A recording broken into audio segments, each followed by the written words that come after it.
청취자 여러분 안녕하십니까? 전격시사 소현정입니다.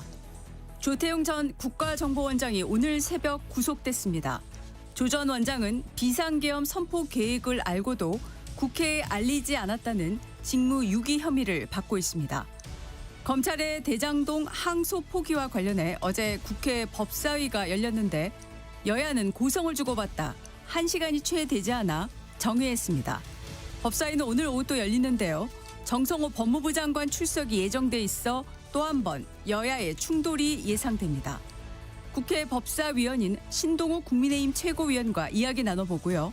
당당 토론에선 권칠승 더불어민주당 의원, 김희정 국민의힘 의원이 더 자세히 토론합니다. 전격 시사는 KBS 콩과 유튜브로도 실시간 방송됩니다. 11월 10일 수요일 전격 시사 출발합니다.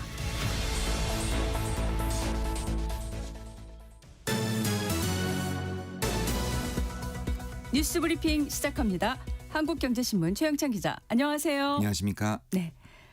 앞서 말씀드렸는데 직무유기와 국정원법 위반 등의 혐의를 받는 조태용 전 국정원장 오늘 새벽 구속됐습니다. 예, 서울중앙지법 박정호 영장 전담 부장판사 증거를 인멸할 염려가 있다면서 영장을 발부했습니다. 조 전 원장은 윤석열 전 대통령의 대국민 담화 이전에 비상계엄 선포 계획임을 알았음에도 국회에 보고하지 않았거든요. 이거에 대해서 지금 직무를 유기한 혐의를 받고 있습니다. 네. 계엄 당시 홍장원 전 국정원 1차장의 동선이 담긴 국정원 CCTV 영상을 또 국민의힘 측에만 제공을 하고 자신의 동선이 담긴 영상은 더불어민주당 측에 제공하지 않아서 정치 관여 금지 의무를 위반한 혐의도 있습니다. 네. 내란 특검은 또 내란 중요 임무 종사 등의 혐의로 박성재 전 법무부 장관에 대해서 구속영장을 다시 청구했습니다. 네. 검찰이 대장동 사건 항소 포기를 한 것과 관련한 논란 가라앉지 않고 있는데 검찰 안팎에선 항소 포기를 결정한 과정을 놓고 이제 진실 공방까지 벌어지고 있네요. 예, 이 노만석 검찰총장 직무대행이 이제 항소 포기를 자신이 결정했다고 했지만 이제 그제 참모들을 만나서는 이진수 법무부 차관이 연락을 받았다고 설명한 것으로 나타났습니다. 항소 포기가 이뤄진 지난 7일 밤 이진수 법무부 차관이 노대행에게 정성호 장관의 의견을 전달했고 이 과정에서 또 이렇게 얘기합니다. 구체적인 수사 지휘는 아니라고 밝힌 것으로 좀 알려졌습니다. 네네. 이 노대행은 참모들에게 법무부에서 수사 지휘권을 발동할 것처럼 재촉했다 이런 취지로 설명을 했고 또 법무부가 수사 지휘권을 발동하면 검찰 조직이 망할 거라고 생각했다면서 그런 판단 근거도 밝혔습니다. 네. 그러니까 검찰청 폐지를 담은 정부조직법 개정안 통과로 지금 검찰 조직이 존폐기로에 선 상황이지 않습니까? 이것 때문에 용산이나 법무부와의 관계를 생각할 수밖에 없었다는 말의 취지를 좀 한 것으로 보입니다. 예. 정리를 해보면은 대장동 사건 항소 포기가 법무부 장관에서 차관 또 대검찰청으로 의견이 전달된 것으로 보입니다만 결국 이 노대행이 스스로 항소를 포기한 것으로 좀 정리가 되는 모양새입니다. 네. 검찰 내부의 사퇴 압박이 거센 상황에서 노만석 대행은 어제 휴가 내고 자신의 거취에 대한 고심에 들어간 모양새네요. 네.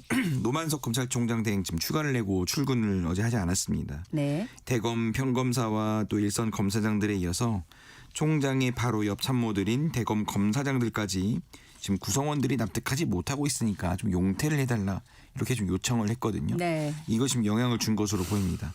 노대행은 그동안의 경위를 내부에 설명했지만 대검 검사장들까지 자신을 몰아붙이자 장고에 들어간 것인데요. 대검 내부에서는 노대행이 강단 없이 처신하다 당한 것이라면서 더는 버티기 힘든 상황인 것 같다 이런 평가가 나오고 있습니다. 네. 자, 항소 포기 관련해서 여야의 공방도 격화하고 있습니다. 국민의힘은 어제 대검과 법무부를 잇따라 항의 방문했죠. 예, 좀 국민의힘은 어제 대검찰청 오후에는 법무부를 차례로 항의 방문하면서 연달아 장외 규탄 대회를 진행했습니다. 장동혁 대표는 이 외압으로 검찰이 망가졌다 그러면서 이재명 대통령을 정조준했습니다. 대통령 호칭을 뗀 것은 물론 탄핵 발언까지 서슴지 않았습니다. 네. 장 대표는 신중히 판단하라고 한 그 정성호 법무부 장관의 말은 이 지금 조폭 두목의 밤길 조심하라는 말과 같다면서 이번 항소 포기는 정성호 게이트다 이렇게 주장을 하기도 했습니다. 네. 그러면서 책임자들에 대한 탄핵을 추진하겠다고 했는데 이 송원석 원내대표도 이 항소 포기는 7,800억 원에 달하는 범죄 수익의 국고 환수 포기라고 비난을 했습니다. 또 오늘인가요? 지금 국회에서 당원들이 참여하는 대규모 규탄 대회도 예고했습니다. 네. 민주당은 항소 포기에 대한 검찰 내부의 반발을 정치 검찰의 항명이라면서 이번 사태를 이른바 검란이라고 규정했네요. 그렇습니다. 민주당은 국민의힘의 무책임한 선동이라면서 내란 반성부터 하라고 역공했습니다. 지금 곧 없어질 검찰 조직이 의도적으로 이번 사태를 키운다는 게 지금 여권 전반적인 인식입니다. 예. 김병기 원내대표 어제 굉장히 거친 말도 했는데 검찰이 정권을 호구로 한다, 가만두지 않겠다 이렇게 으름장을 놓기도 했고요. 예.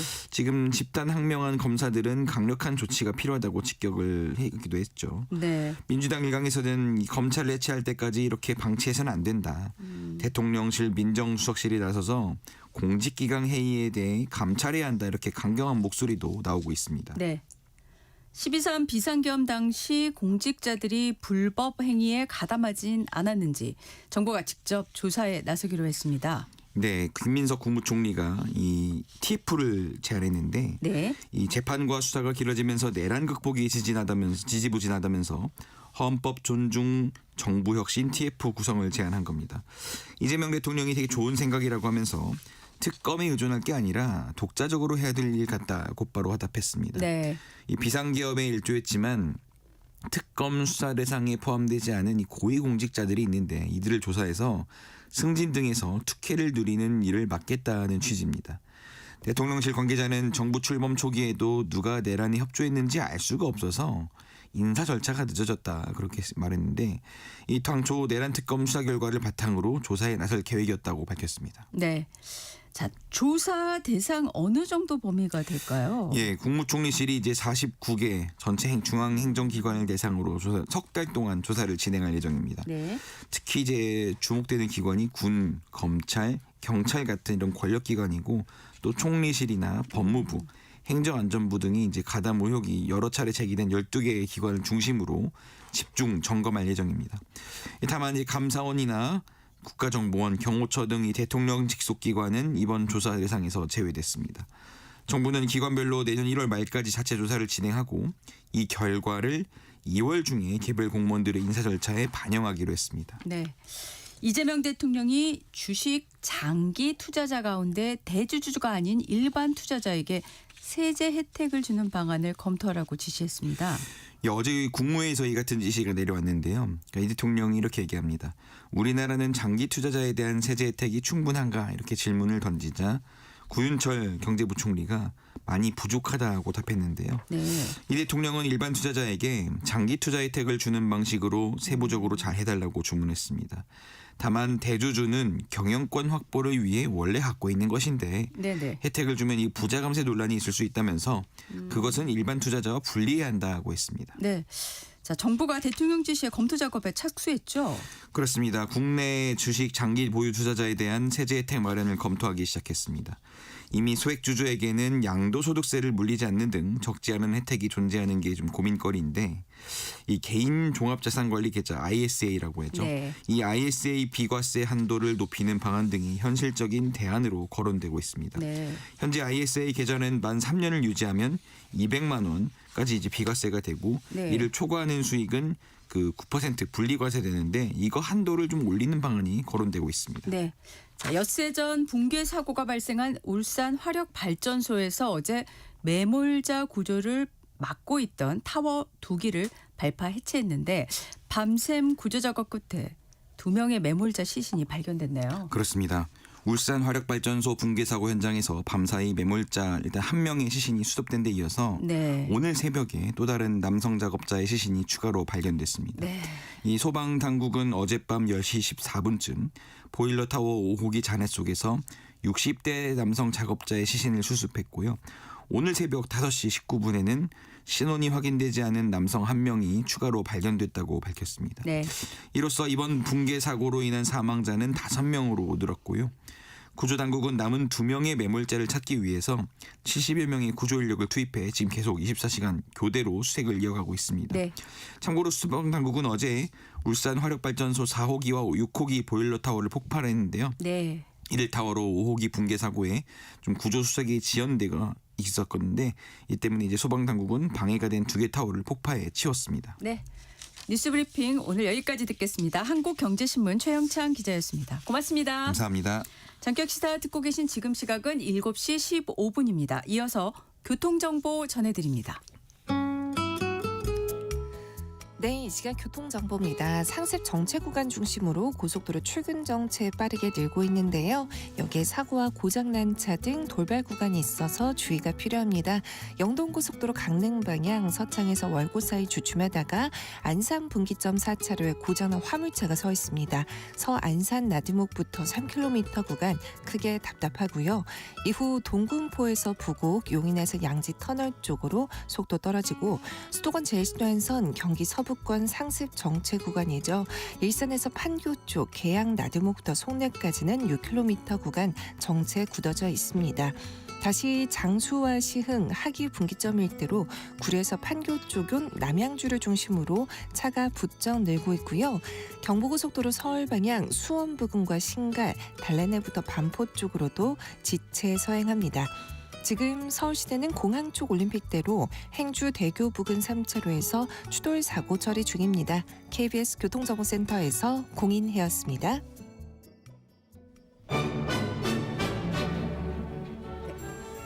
실시간 증시 현황과 전망을 발빠르게 전해드립니다. 이 시각 증시 따라잡기. 오늘은 채슬리 투자자문 조재한 팀장과 함께합니다. 어서 오십시오. 네, 안녕하세요. 자, 미국 증시부터 짚어보겠습니다. 3대 지수가 장 후반에 반등하는 모습을 보였네요.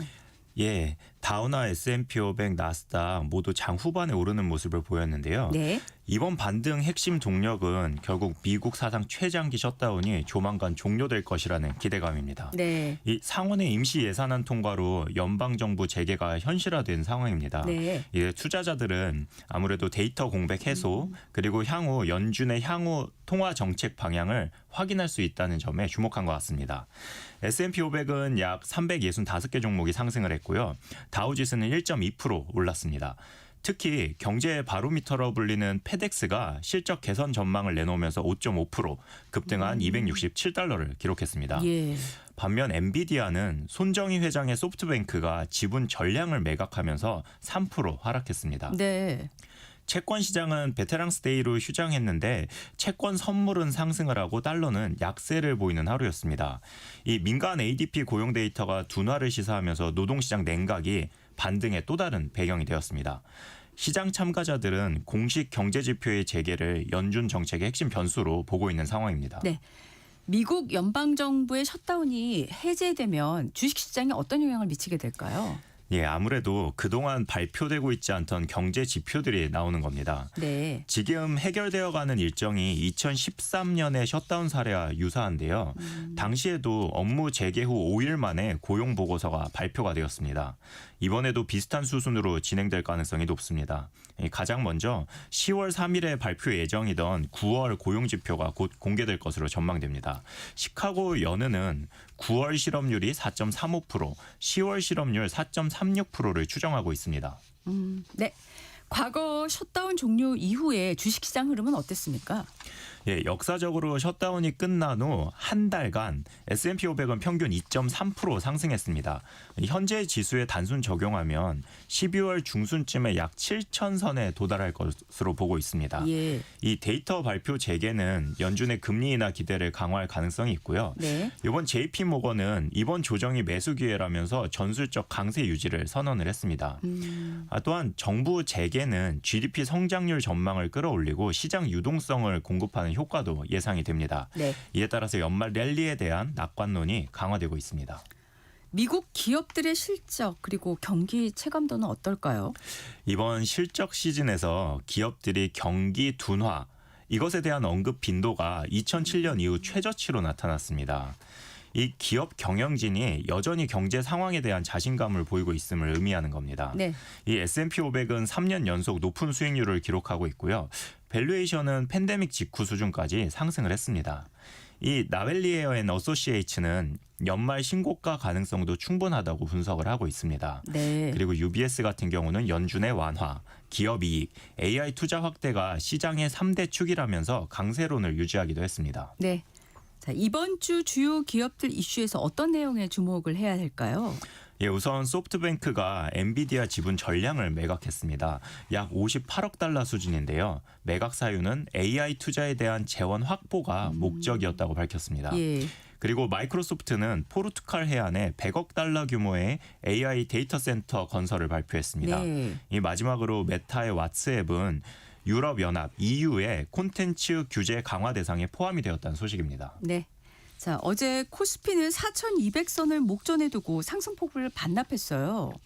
예, 전일 미국 시장 반도체주들의 상승 흐름에 동기화되면서 장 초반 4,187포인트, 그러니까 4,200포인트 탈환을 목전에 두고 하락세가 시작이 되었습니다. 이 이유가 원달러 환율이 갑자기 급등을 했는데요. 이러면서 외국인 매독세가 나왔고 코스피는 결국 전일 대비 0.81% 상승한 4,106포인트로 장을 마감했습니다.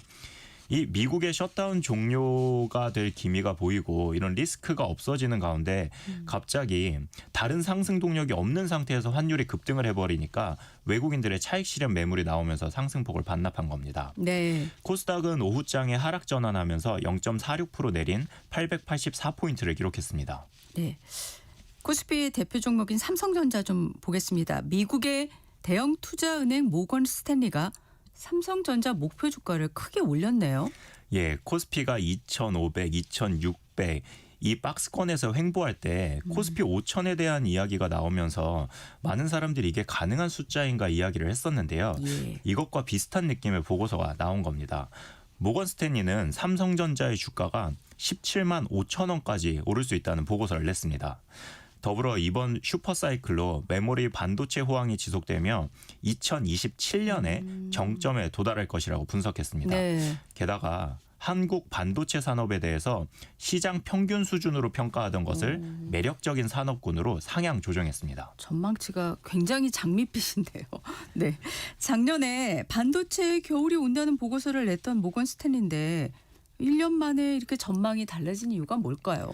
예, 작년 9월이었죠. 추석 연휴 둘째 날에 모건 스탠리에서 반도체 겨울이 온다는 제목의 보고서가 나왔었습니다. 네. 이때 하이닉스의 목표 주가를 26만 원에서 12만 원으로 낮추면서 추석 연휴 끝난 첫 영업일에는 하이닉스의 주가가 11%까지 장중에 급락하기도 했었습니다. 네. 그런데 그 보고서 이후 10개월 동안 삼성전자는 5만 원에서 6만 원 사이 박스권에서 횡보하기도 했었고요. 네. 그로부터 1년 후인 지난 9월에 모건 스탠리는 겨울은 겨울인데 따뜻한 겨울이 온다면서 낙관적인 전망으로 전환을 하기도 했고요. 네.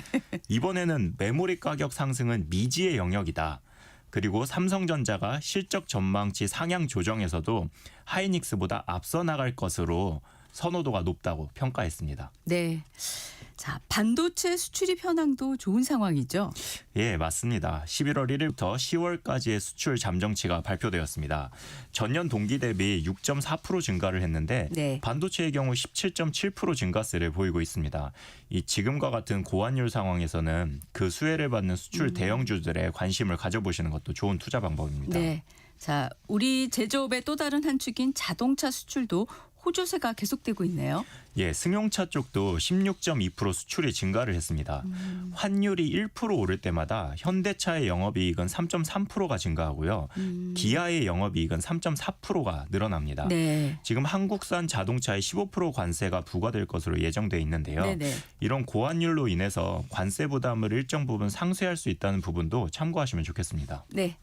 자, 기업들의 실적이 좋은데 그만큼 정책적인 뒷받침이 돼야 코스피 5천까지 가능할 텐데요.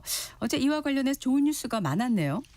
예, 어제 거래소와 자본시장연구원이 코스피 5천 시대 도약을 위한 세미나를 주최했습니다. 네. 그 미국의 대형 투자은행인 JP 모건이 1년 내 코스피가 6천이 가능하다는 전망을 내놓은 직후여서 더 관심이 쏠리기도 했었는데요. 네네. 정치권에서는 정책 기조의 일관성을 유지하기 위해 최선을 다하겠다는 발언이 있었습니다. 네. 그런데 앞으로 지속적으로 건전한 시장을 형성하기 위해서는 정권과 상관없이 이러한 노력이 계속되어야 한다는 제언도 있었고요. 예. 그리고 규제가 기술 발전의 속도를 따라가지 못하고 있다는 발언도 있었습니다. 예. 예, 현재 정부가 진행하고 있는 큰 줄기의 정책들이 자리를 잡고 나면 네. 나머지 디테일한 부분들까지도 손을 보게 되길 기대를 합니다. 네. 자, 어제 국무회의에서 일반 투자자가 장기 투자할 경우에 혜택을 주는 세부 방안을 만들어 달라는 얘기가 있었는데 뭐가 달라질 수 있을까요? 일단 미국은 주식 보유 기간에 따라서 매매 차익에 대한 양도 소득세율이 달라집니다. 근데 우리나라는 매매 차익에 대한 세금이 없기 때문에 예. 아마도 세액 공제 상품이 나오지 않을까 생각을 합니다. 네. 이 비슷한 예로는 2001년에 있었던 사전 공제형 주식 투자 상품을 들 수 있습니다. 예. 이 상품 같은 경우는 1년을 투자했을 경우 5%, 2년 이상 투자했을 경우 7%의 세액공제 혜택이 주어졌었는데요. 아, 네. 이 소득세나 지방세 같은 경우도 포함이 돼서 감면이 되니까 실질 세액 감면 혜택은 1년인 경우 5.5%, 2년 이상인 경우는 7.7%였습니다. 이게 다만 조건이 있었는데요. 직접 투자를 하는 경우 계좌 잔고의 70% 이상을 주식에 투자하고 있어야 하는 조건이 있었습니다. 네. 자, 잠시 후에 장이 열리는데 오늘 주식시장 흐름과 가장 눈여겨야 할 부분 알려주시죠. 예, 코스피 야간 선물은 보합권에서 끝났습니다. 오늘 코스피는 어제 장 후반에 외국인의 매수세가 돌아온 것, 그리고 아침에 미국 시장 반등의 영향에 따라서 상승 출발할 것으로 전망합니다. 네. 그런데 기술주들의 약세와 필라델피아 반도체의 하락은 우리 반도체 기업들의 주가에 영향을 줄 것으로 보입니다. 네. 최근 보시면 이틀 연속해서 강세를 보이는 섹터를 찾기가 힘들 정도로 순환매가 빠르게 진행이 되고 있는데요. 네. 그리고 작은 노이즈에도 주가가 크게 빠지는 모습들을 보이고 있습니다. 예, 이럴 때 투자자들은 역사적으로 연말에 가장 강하게 올랐던 코스닥 지수에 투자하시는 것도 좋은 방법인 것 같습니다. 네. 한동안 주춤했던 금값이 다시 오르는 모습입니다. 어제 국제 금값은 어땠을까요? 예, 국제 금값은 0.2% 오른 온스당 4,123달러를 기록하고 있습니다. 금값은 보통 저금리 환경이나 경제에 대한 불확실성이 커질 때 투자를 하시면 높은 수익률을 기록할 수 있는데요. 네. 최근 나오는 미국의 데이터들이 부진하게 나오면서 금 수요가 다시 늘고 있는 것으로 보입니다. 네. 자, 마지막으로 환율 동향도 짚어주시죠. 예, 환율은 0.61% 오른 1,465원을 기록하고 있습니다. 국내 증시에서 외국인 투자자들의 매도세가 그치기는 했는데요. 지난 4월 9일 1,481원을 기록한 이후 7개월 만에 최고 기록을 쓴 환율입니다. 네. 이렇게 환율이 치솟는 것은 셧다운이 종료 수순을 밟게 되면서 강달러 흐름을 부추기고 있고, 게다가 다카이치 총재가 재정 지출 확대를 언급하면서 엔화 약세를 자극해서 아시아 통화 전체의 약세로 이어진 영향입니다. 네. 오늘 여기까지 듣겠습니다. 이 시각 증시 따라잡기 채슬리 투자자문 조재한 팀장과 함께했습니다. 고맙습니다. 예, 감사합니다. 이어서 날씨 정보 전해드립니다.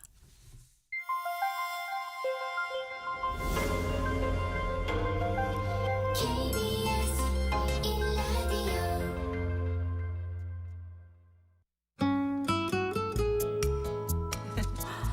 네, 오늘의 날씨 스튜디오에 나와 있는 이설아 기상캐스터와 함께 알아보겠습니다. 네, 안녕하세요. 네, 오늘은 아침엔 좀 추웠어요. 네. 낮에는 근데 기온이 올라서 일교차 폭이 꽤 큰데요? 네, 그렇습니다.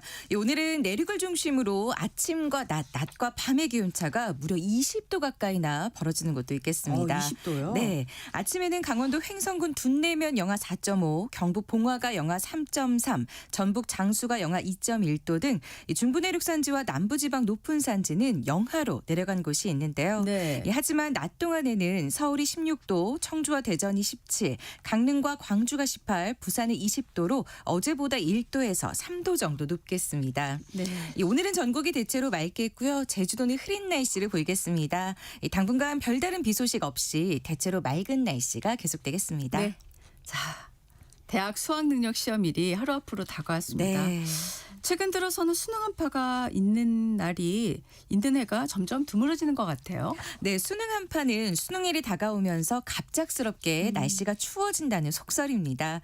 하지만 수능이 치러지는 11월 중순에는 그다지 잦은 일은 아닙니다. 네. 한파 수준까지는 아니더라도 기온이 전날보다 떨어지는 경우가 있었고 수능일에 심리적으로 위축되는 경우가 많아 추위를 더 탈 수 있기 때문에 수능 한파라는 말이 계속 쓰여왔는데요.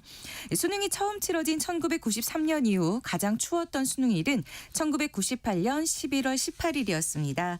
서울의 최저 기온이 영하 5.3도까지 내려갔는데 평년과 비교해서 7도 정도나 낮았습니다. 네. 반대로 가장 따뜻했던 수능일은 지난해로 서울의 최저 기온 13.2도로 평년 기온을 8도 정도나 웃돌았습니다. 네. 자, 올해도 수능일에는 그래서 큰 추위가 없는 거죠? 네, 수능이 치러지는 내일은 서울의 아침 기온이 8도, 낮 기온이 17도로 전국 대부분 지역이 평년보다 1도에서 4도 정도 높아 올해도 입시 추위는 없겠습니다. 네. 다만 내륙을 중심으로 기온의 일교차가 10도 이상 날 것으로 예상돼 가벼운 옷을 여러 벌 겹쳐 입어 덥거나 춥다고 느낄 때 적절히 대응해서 활용하는 게 좋겠습니다. 네. 이번 주말까지는 기온이 평년보다 높겠지만 다음 주 초에 다시 찬 공기가 밀려와 서울의 아침 기온이 1도까지 뚝 떨어지면서 또 한 차례 초겨울같이 추워지겠습니다. 네, 오늘의 날씨 이설아 기상캐스터와 함께 알아봤습니다. 고맙습니다. 네, 고맙습니다. KBS 라디오를 스마트하게 즐길 수 있는 방법. 스마트폰 플레이 스토어나 앱 스토어에서 KONG KBS 콩을 검색해서 다운받는다. 맨 아래 여기를 눌러 채팅에 참여하세요로 가서 사연도 신청곡도 마음껏 보낸다. 지금 내가 듣고 있는 라디오, DJ는 뭘 하고 있는지, 게스트는 누구인지 보고 싶다면 오른쪽 위 카메라 모양을 누르고 보이는 라디오로 즐긴다. 방금 들은 그 노래, 아까 들은 그 노래, 가수와 제목이 궁금하다면 오른쪽 아래 음표 버튼을 눌러서 실시간 선곡표를 확인한다. 전국 세계 어디서나 이것만 기억하세요. 콩을 깐다.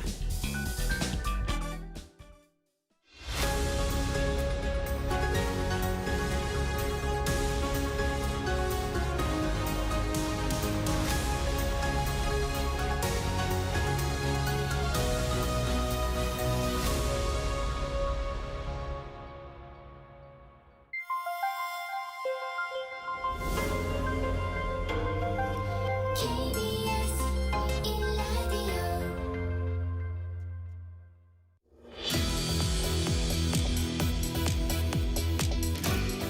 전격 인터뷰 시작하겠습니다. 국회 법사위원이신 국민의힘 신동욱 최고위원 나와 계십니다. 어서 오십시오. 예, 반갑습니다. 반갑습니다. 자, 어제 국회 법사위 많은 관심을 받았는데 이게 이제 국민의힘 요구로 열린 거지 않습니까? 예, 예. 대장동 사건 항소 포기와 관련해서요. 예, 그런데 예.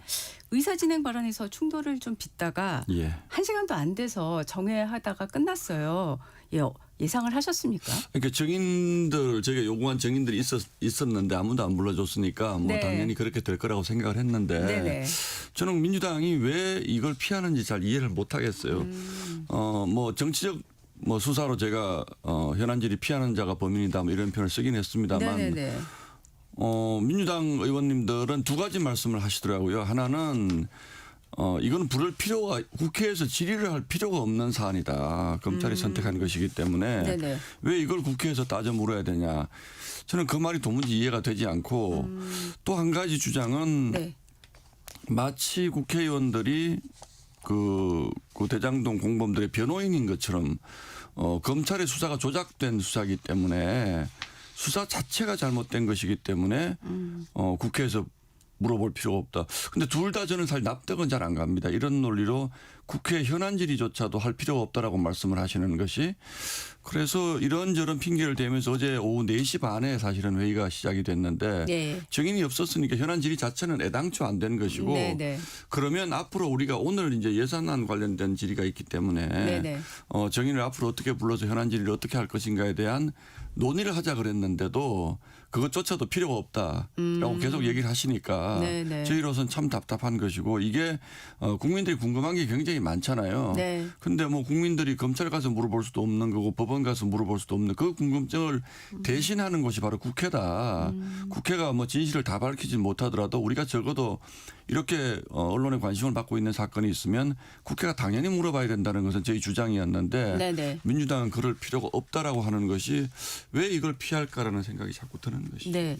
앞서 잠깐 언급을 해주셨어요. 기자회견을 통해서 현안 질의를 피하는 자가 범인이다. 민주당이 공범으로 보인다. 이런 말씀까지 하셨는데 쭉 이 법사위 참석하는 동안에 왜 피한다고 생각하고 글쎄 저는 계시는가요? 이게 뭐 단순히 뭐 이게 그 구형량보다 선고가 많았기 때문에 뭐 잘된 재판이다 이런 표현을 정성호 네, 장관도 그렇게 쓰시잖아요. 말씀을 그런데 했죠. 예. 이 사건은 아주 작은 그러니까 예를 들어서 뭐 김만배의 유동규 씨의 구형량보다 선고량이 많았기 때문에 항소할 필요가 없다 이런 논리는 정말 앞뒤가 맞지 않는 얘기고요. 이런 작은 부분을 가지고 이 사건을 보면 안 되지 않습니까? 이 대장동 사건이라는 것은 굉장히 오래전부터 벌써 전 국민적인 관심을 받아왔던 사안이고 특히나 이 부분은 최고 책임에 현직 대통령이 연루돼 있을지도 모른다라는 국민적 의혹을 가지고 있는 사건입니다. 네네. 그리고 거의 8천억 원 또는 뭐 1조 원 가까운 부당 이득이 있었을 수도 있다라는 국민적 의혹이 있는 사건이기 때문에 물론 이것을 항소를 포기하기 위해서 대통령이 기계적 항소하지 않겠다 하지 말아라 이렇게 이제 소위 얘기하는 빌드업을 해온 것 저는 다 본인이 연루돼 있기 때문이라고 생각을 하거든요. 그럼 이재명 대통령이 연루돼 있는 사건이라면 결국은 대통령실이 연루돼 있는 사건이고 민주당도 연루돼 있는 사건이고 또 이런 것들을 방어하기 위해서 뭐 딱 대장동은 아닙니다만 지금 법사위에도 이재명 대통령 변호인 하셨던 분들 여러분 들어와 계시는 것 아니겠습니까? 그렇다면 오히려 더 민주당이 그런 부분에서는 뭐 잘된 재판이라면 왜 항소를 안 합니까? 항소해서 무혐의 받은 부분 따져봐야 될 것이고 국민들의 소중한 재산을 환수할 길이 사라진 부분에 대해서 당연히 국회가 따져 물어야죠. 지금 7,400억 원을 환수할 길이 사라졌다는데 7,400억 원이면 얼마나 큰 돈입니까? 이게 우리 정말 직장 구하지 못하는 청년들을 위한 예산을 쓰일 수도 있고 소외된 계층을 위한 예산을 쓰일 수 있는 이런 돈이 전부 범죄자 뱃속을 채웠는데 이 부분에 대해서 따져보지도 말자. 저는 민주당의 이런 태도는 정말 이해할 수가 없고 또 두 번째는 기계적 항소를 자제하자는 부분에 대해서도 일견 동의할 수가 있습니다. 검찰이 그동안 너무 그렇게 해온 부분이 많기 때문에. 네네. 그러나 그 원칙을 이 사건에서 이런 사건은 이런 정치적 사건에서 적용한다. 그건 국민들이 결코 용납할 수 없는 일이죠. 예. 네. 어제 뭐 민주당 의원들도 여러 가지 발언을 하신 게 보도가 돼서 저희가 사실 그 발언 하나하나를 질문으로 준비했습니다만 말씀하신 거 안에 또 답변도 좀 들어가 있어서 예, 예. 박지원 의원을 포함해서 민주당 의원들이 일단 지금 또 가장 많이 얘기하시는 게 선택적인 항명이다. 예, 지금 그렇게 얘기를 하고 있습니다.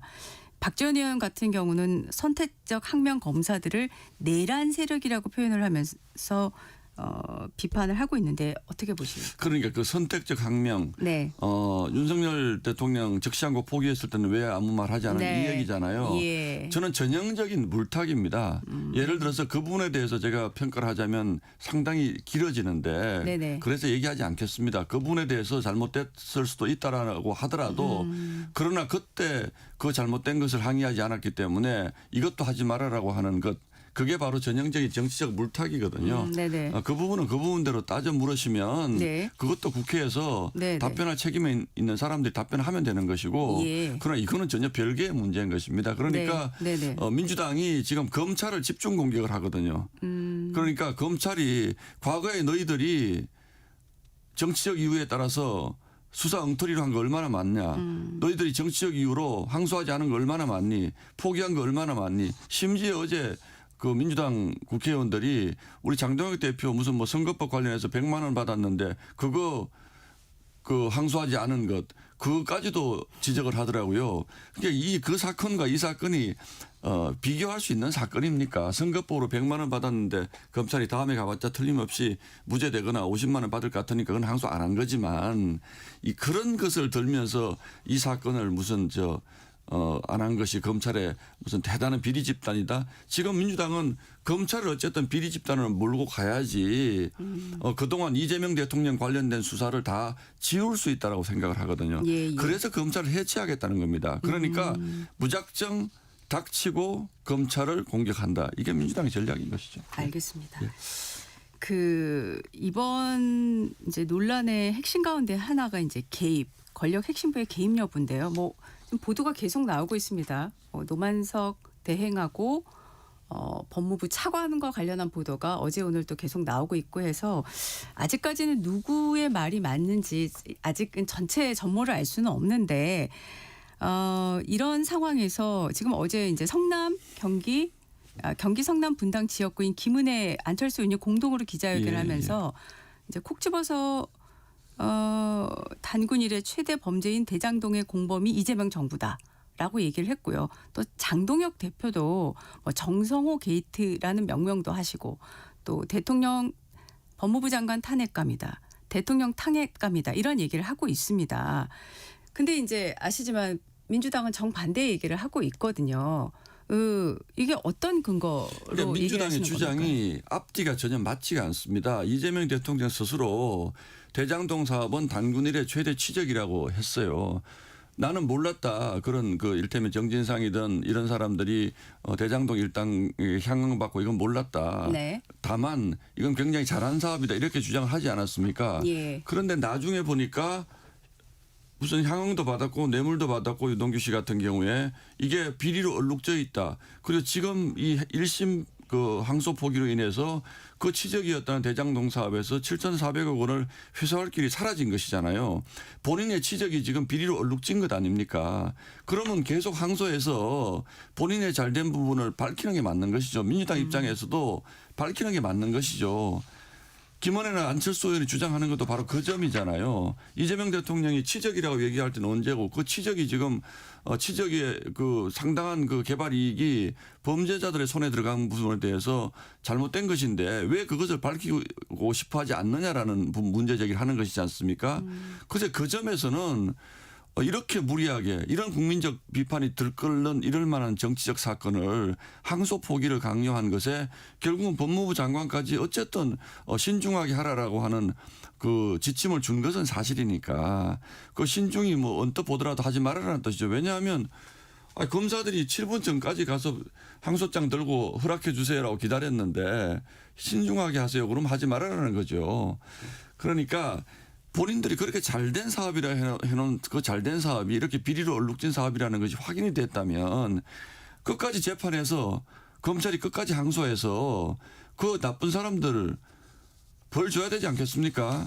그 사라진 돈 우리 국민에게 돌아가도록 다시 조치해야 되지 않겠습니까? 이 부분을 왜 민주당과 정권이 막고 있느냐는 거예요, 지금. 정성호 장관은 왜 그렇게 해놓고서는 이게 잘된 재판이라고 하냐 이거예요. 그러니까 저희는 거기에 소위 1심 선고에서 나온 성남시 수뇌부에 이재명 대통령이 포함되어 있다라고 볼 수밖에 없는 정황이 있다는 것이죠. 네. 그게 아니라면 제가 말씀을 드렸잖아요. 진실 규명을 막는 사람이 범인인 겁니다. 진실 규명을 위해서는 1심에서 덜 된 진실 규명이 있으면 2심에 가서 밝혀야 되는 것이고 2심이야 잘못하면 대법원 가는 게 맞는 것이죠. 그런데 왜 지금 여기서 막으려고 그러냐는 거죠. 네. 어제 우상호 정무수석이 이런 발언을 한 게 이제 보도가 됐습니다. 저녁에 대통령이 재판에 특별히 개입해서 얻을 실익이 없다. 남욱, 유동규, 김만배는 2022년 이재명 대통령 후보가 낙선되도록 기여한 사람들이다.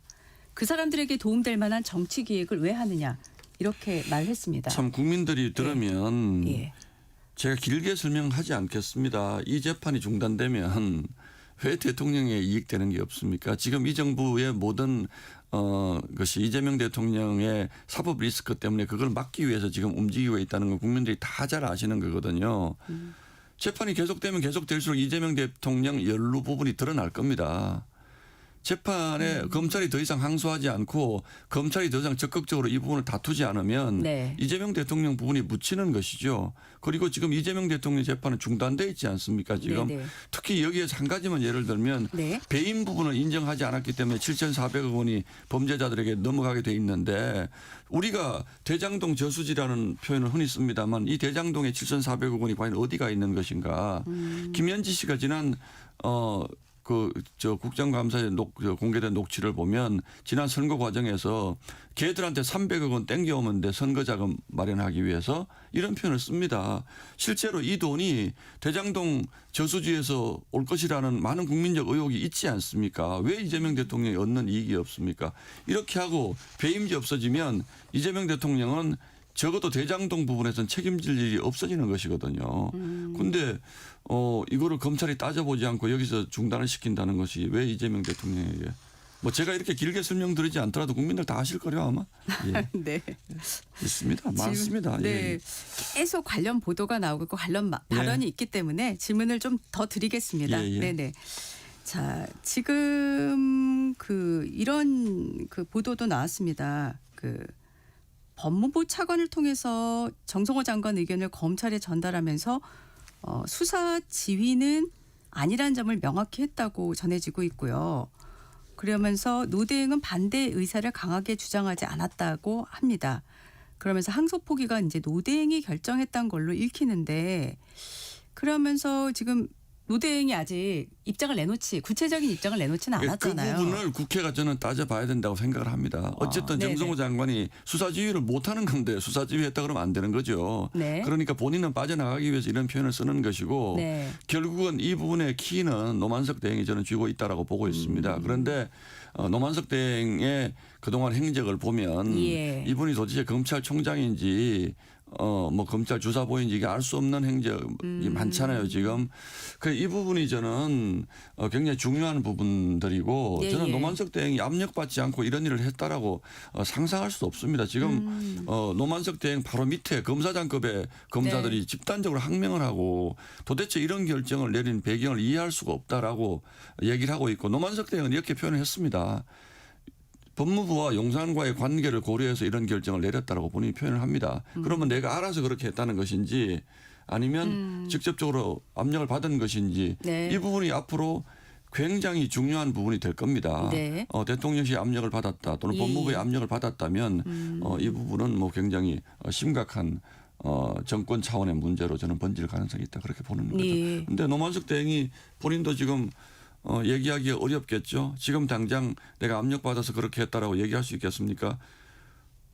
떳떳하지 못하니까 어제 피하지 않습니까? 저희가 대검을 어제 찾아서 네네. 노만석 대행 좀 만나자고 했더니 어제 휴가 갔다고 그랬습니다. 예. 본인이 떳떳하면 내가 내 결정으로 이거 한 것이다. 아니다 나는 이거 항소하면 안 된다고 생각했다 그러면 그렇게 표현하고 책임을 지면 되지 않습니까? 근데 본인이 말을 못하는 것 자체가 이미 소위 얘기해서 떳떳지 못한 부분이 있다는 거죠. 저는 네. 그렇게 보고 있습니다. 오늘 법사위에 지금 증인으로 채택을 요구하신 요구를 거면은 했는데 네. 뭐 노만석 네. 또 공판검사 이런 분들 다 저희가 증인 채택을 이진수 차관 요구를 했는데 예. 아마 뭐 다 안 나올 걸로 저희는 지금 민주당이 뭐 굉장히 그 부분에 대해서 부정적으로 보기 때문에 그래서 민주당은 계속 검찰을 공격을 하면서 네네. 왜 증인 채택에는 반대하는지 저희가 이해할 수가 없다는 겁니다. 거기에 혹시라도 더 윗선으로 가는 진술이라든지 이런 것이 나올 경우에 정치적으로 걷잡을 수 없는 파장이 예상되기 때문에 피하려고 하는 것이거든요, 지금. 그래서 정성호 장관은 오늘 예산 저희가 심의기 네. 때문에 반드시 나와야 되는데 예. 예결위가 있습니다. 그거 핑계대고 또 안 나올 수도 있지 않을까라는 생각을 지금 하고 있는데 민주당이 계속 검찰이 잘못됐다고 얘기를 하면 검사들 불러서 추궁하면 되지 않습니까? 그냥 못하게 하는 게 저는 이상하다는 거예요. 예. 네. 자, 검사들 집단 반발이 이어지는데 이런 보도가 나왔습니다. 대장동 초기 수사팀에서 이번 항소 추진 과정에서 철저히 패싱당했다. 이런 보도가 나왔거든요. 이 발언을 하신 분이 1차 수사팀장이었던 정용환 서울고검 감찰부장으로 자, 나오고 있습니다. 예. 그런데 이건 뭐 짧게 설명드릴까. 1차 수사팀이 이제 네. 윤석열 정부가 바뀌면서 수사팀이 바뀌었거든요. 예. 그래서 지금 뭐 언론에 등장하는 분들은 2차 수사팀인데 예. 저는 네. 1차 수사팀이 과연 수사를 제대로 했을까? 라는 의구심을 가지고 있어요. 문재인 정부 당시였기 때문에. 예. 그래서 수사팀이 바뀐 것은 뭐 너무나 네. 긴 시간 수사를 했기 때문에 당연한 것이고 네네. 지금 와서 1차 수사팀이 패싱당했다라는 얘기 자체는 별로 그렇게 설득력이 없습니다. 1차 수사팀이 잘못한 부분이 있으면 2차 수사팀에서 우리 항소하겠다라고 한 부분에 대해서 그러면 뭘 주장하고 싶은 겁니까? 우리는 항소 안 하고 싶었다는 주장을 하면 본인들 스스로 수사 제대로 안 했다는 건 자백하는 거 아닙니까? 그렇기 때문에 그 부분은 전혀 논리적으로 맞지 않고요. 이거는 왜 항소를 포기하게 하는 사태에 이르렀느냐에 대한 네네. 책임 소재를 밝힐 문제지. 네네. 내가 초기 수사를 했는데 나한테 왜 물어보지 않고 항소를 결정했어? 라고 얘기하면 그게 앞뒤가 맞습니까? 맞지 않습니다. 본인들 수사 엉터리로 했다는 거 자백하는 거죠. 네. 자, 오늘 뭐 정성호 법무부 장관은 출석을 할 걸로 보고 계시는데 예. 네네. 지금 이 거취 예. 문제와 관련해서 많은 예. 분들이 이제 궁금해하는 부분이죠. 뭐 노만석 대행도 그렇고 정성호 법무부 장관도 그렇고요. 예. 이 부분에 대해서 지금 어느 정도나 책임을 물어야 된다고 저는 보고 다 책임이 계십니까? 있다고 보는데요. 이제 뭐 네네. 예상컨대는 노만석 대행은 뭐 상당히 지금 내적 갈등을 가지고 있는 것 같아요. 이 부분에 대해서.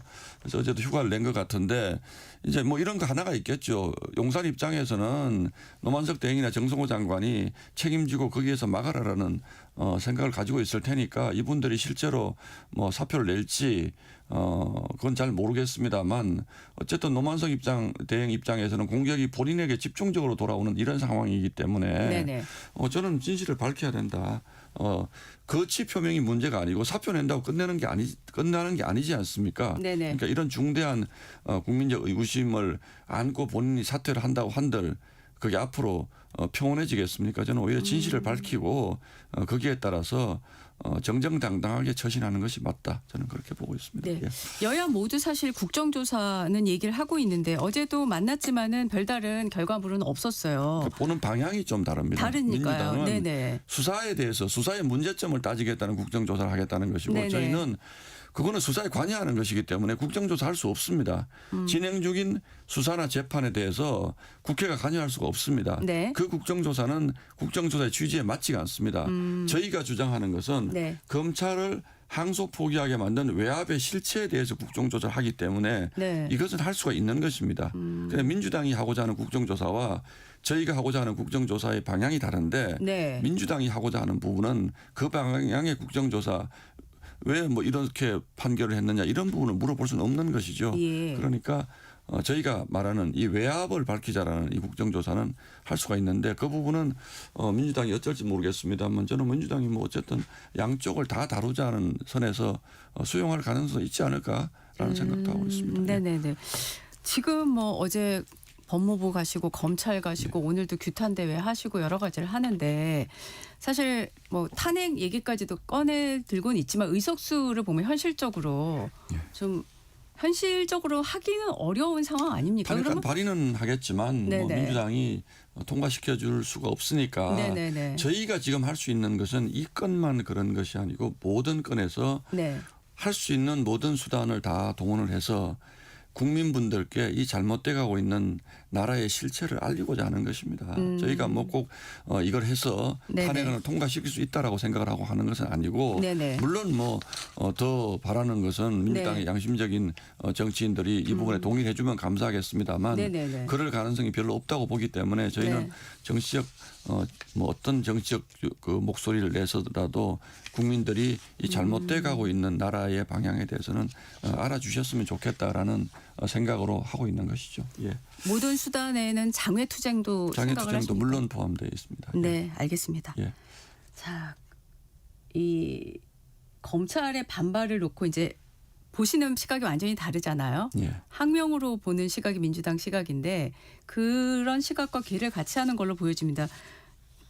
조국 전 비대위원장이 이 검찰 반발이 보안 수사권 확보를 위한 것이다 이런 아니, 주장을 하고 그거는 있는데 제가 질문 다 끊어서 죄송합니다만 민주당이든 조국 대표든 네, 검찰을 공격을 하잖아요. 네네. 이거는 왜 대장동 사건의 실체 진실 규명을 막았느냐라는 게 중요한 것이고 검찰이 잘못하는 부분은 검찰의 보안 수사권이 필요하냐 필요 없냐는 따로 따지면 되는 거죠. 알겠습니다. 여기에 그걸 물타기 하면 안 되는 거죠. 네. 예. 자, 김민석 총리가 어제 국무회의에서 헌법 존중 정부 혁신 TF 구성 제안했습니다. 왜 이 시점에서 이거 이거 제안했다고 보십니까? 지금 공직사회가 난립니다. 저는 내란 특검 수사가 제대로 안 되니까 공무원들 색출해 가지고 그 딱지 붙이기 하자는 것으로 보이는데 예.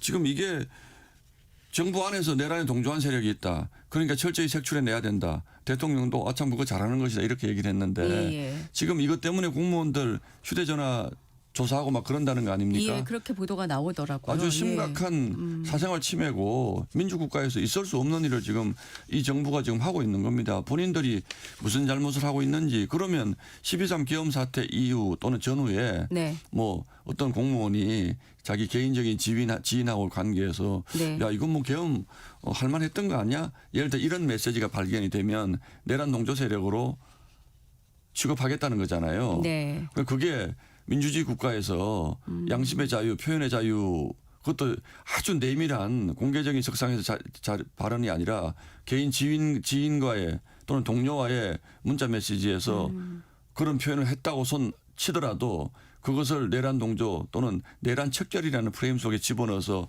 그 공무원에 징계하겠다. 그 공무원을 경고하겠다. 네. 이게 민주주의 사회에서 헌법이 보장하는 표현의 자유라든지 양심의 자유라든지 이런 것이 맞습니까? 그 더구나 지금 내란 관련 부분은 형사 재판이 진행 중인 상황 아닙니까? 그죠? 예. 그럼 형사 재판이 진행 중인 상황에서 그거 색출해서 연말 공무원 인사에 반영하겠다. 그런 이를테면 약간은 계엄에 동의하는 듯한 표현을 쓴 공무원이 있다고 하더라도 그럼 그런 분들을 징계하겠다는 게 이 민주국가에서 있을 수 있는 일입니까? 저는 이 정부가 정말 마음이 조급한 것 같아요. 왜 이런 것까지 해야 되는 것이죠? 저는 카카오톡 검열도 검열이 문제가 됐습니다만 네. 공무원들이라고 해가지고 본인들 표현의 자유가 없습니까? 알겠습니다. 저는 이 정부 얼마나 조급하면 항소 포기시키고 공무원들 핸드폰 조사하고 이런 일까지 할까 정말 걱정스럽습니다. 네, 오늘 말씀 여기까지 듣겠습니다. 지금까지 신동욱 국민의힘 최고위원이었습니다. 고맙습니다. 예, 감사합니다. 전격시사 잠시 후 당당 토론으로 돌아오겠습니다.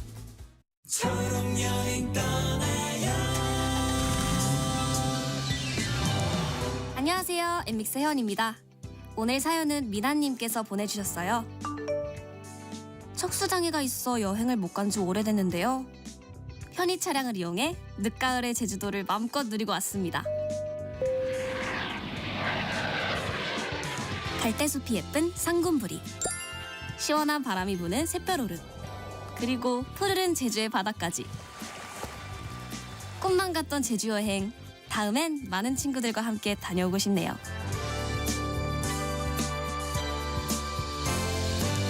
우리 함께 떠나봐요. 어디라도 좋아 좋아. 자 출발해요. KBS 연중 캠페인 초록여행 떠나요는 장애인의 자유로운 여행을 응원하는 기아와 그린라이트가 함께합니다.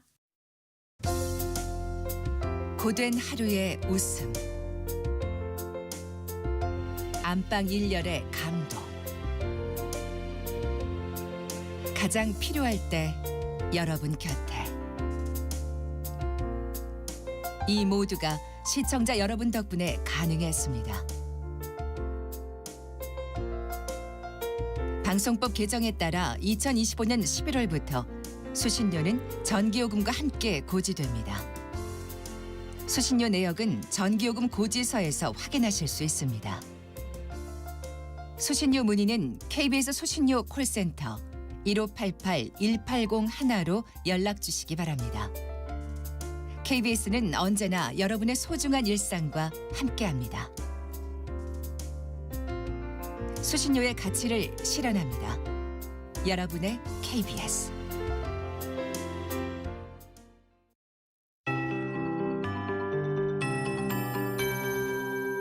KBS 58분 날씨. 현재 서울 기온 6.5도로 어제보다 2도가량 기온이 올랐지만 대관령은 영하 5도까지 떨어져 있고 정선 영하 3도, 영월과 제천도 영하 1도로 영하권으로 떨어진 곳도 많습니다. 오늘 아침까지는 다소 춥다가 오후부터 맑은 하늘과 회복된 낮 기온 속에 수험생들은 수학능력시험 예비소집일 일정을 치를 수 있겠고 수능일인 내일은 오늘보다 기온이 약간 더 올라서 수능 한파 없이 평년보다 높은 기온 예상됩니다. 오늘 낮 최고 기온은 서울이 16도, 세종, 대전, 대구 17, 강릉, 광주 18도, 부산 20도 등 전국이 15도에서 20도 분포로 기온을 서서히 회복한 뒤에 내일 수학능력시험일은 큰 추위 없이 서울의 아침 기온이 8도, 낮 기온은 17도까지 오르는 등 전국 대부분 평년보다 기온이 높겠습니다. 다만 일교차가 이틀간 크겠습니다. 아침에는 다소 쌀쌀하고 낮 동안은 포근해지면서 수험생들은 각별히 입고 벗기 편하게 여러 겹 옷을 겹쳐 입는 게 좋겠습니다. 오늘 수능 예비 소집일인 오늘은 역시 낮부터 기온이 풀리고 내일도 온화하다가 모레 금요일부터 주말 휴일은 평년 이맘때보다 다시 기온이 떨어지겠고요. 다음 주에는 서울이 영하권으로 떨어지는 날이 있겠습니다. 현재 서울 기온 6.5도입니다. 최영우입니다.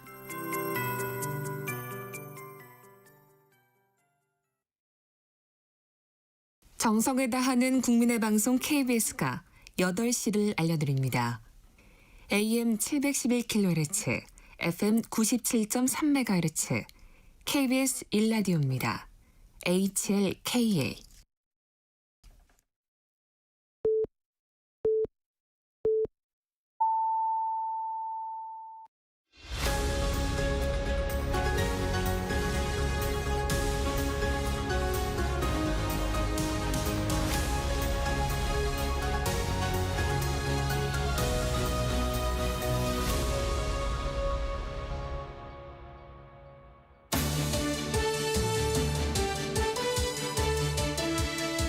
한 주의 한가운데서 여당, 야당 입장을 당당하게 토론하는 당당토론.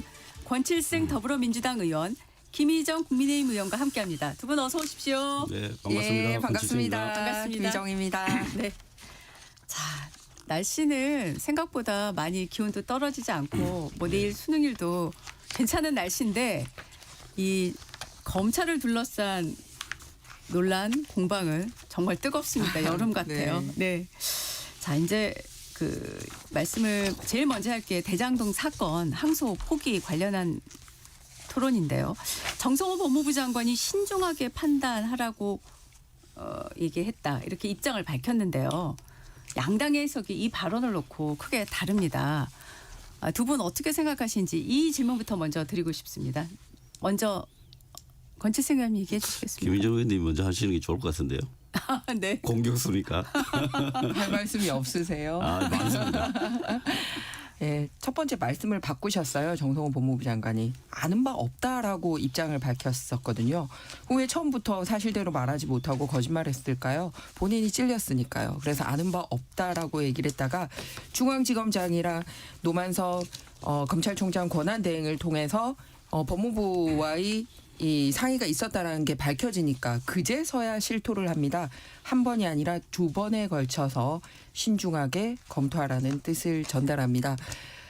저나 권칠승 의원님이나 이제 국회의원 생활도 했고 정부에도 있었기 때문에 보통 서류로 오갈 때 딱 잘라서 반대합니다. 이런 식으로 남기거나 국회에서 답변하거나 할 때도 반대합니다. 이렇게 답을 하지 않습니다. 반대 뜻을 표명할 때 가장 많이 쓰는 단어가 바로 신중히 검토하라라는 겁니다. 그러면 그거는 100% 저희는 99%도 아니고 100% 반대 의사로 보고 판단을 합니다. 그래서 정성호 법무부 장관 국회의원직과 또 지금 장관직을 겸임하고 있기 때문에 그 단어가 의미하는 바를 절대 모르고 쓰지 않았습니다. 하는 분도 그런 뜻으로 얘기를 했고 받아들이는 분 또한 그런 뜻으로 받아들였습니다. 그렇기 때문에 첫 번째는 말을 바꾼 것과 두 번째는 이 검찰청법에 따른 수사 지휘권을 정식으로 발동하지 않고 구두로 간섭했기 때문에 검찰청법 위반이라는 말씀을 드립니다. 세 번째는 교묘하게 사실을 섞어서 얘기하고 있습니다. 나는 검찰총장이랑 직접 통화한 적 없어. 그런데 누구 통해서 통화했습니까? 차관 통해서 통화했습니다. 그러니까 직접 통화는 안 했지만 부하 직원 통해서 통화를 하지 않았습니까? 그리고 그 통화를 통해서 전달된 내용은 선택지가 주어지긴 했지만 항소 포기 이외의 다른 선택지가 없었다라고 역시 그 검찰총장 권한대행이 얘기하고 있습니다. 명백하게 외압입니다. 그리고 지금 등장인물들의 말이 일치하고 있습니다. 중앙지검장이 사표를 내면서 외압이 있었다라고 얘기를 했고 또 일선 검찰들이 외압이 있는 것 같다라고 얘기를 하면서 반발하고 있고 그리고 그 가운데 낀 검찰총장 권한대행이 용산과 법무부와의 관계를 고려했다라고 명확하게 얘기를 했고 그리고 차관으로부터 통화 받았다라고 얘기했고 그다음에 법무부 장관은 신중히 검토하라고 얘기했다. 이렇게 딱 악의가 맞아떨어지고 있고 하루하루가 지나면 이렇게 새로운 사실이 드러나면서 외압에 대한 사실이 딱딱 꿰맞춰지고 있습니다. 이제 더 윗선이 남아있네요. 네, 권칠승 의원님. 저는 우선 이 사건에 대해서 국민들이 이 사건이 진행되어 오는 이 실체적 진실에 대해서 얼마나 많이 아실까 좀 궁금합니다. 네. 예, 실체에 대해서 좀 설명할 수 있는 시간이 있었으면 참 좋겠습니다.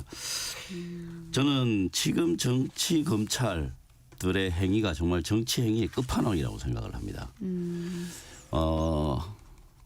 저번에 이제 시간으로 계산한다, 날짜로 계산한다는 그 그 윤석열의 석방 때 정말 아무도 사표를 안 냈습니다. 정말 그 엄청난 그 항고 포기 때.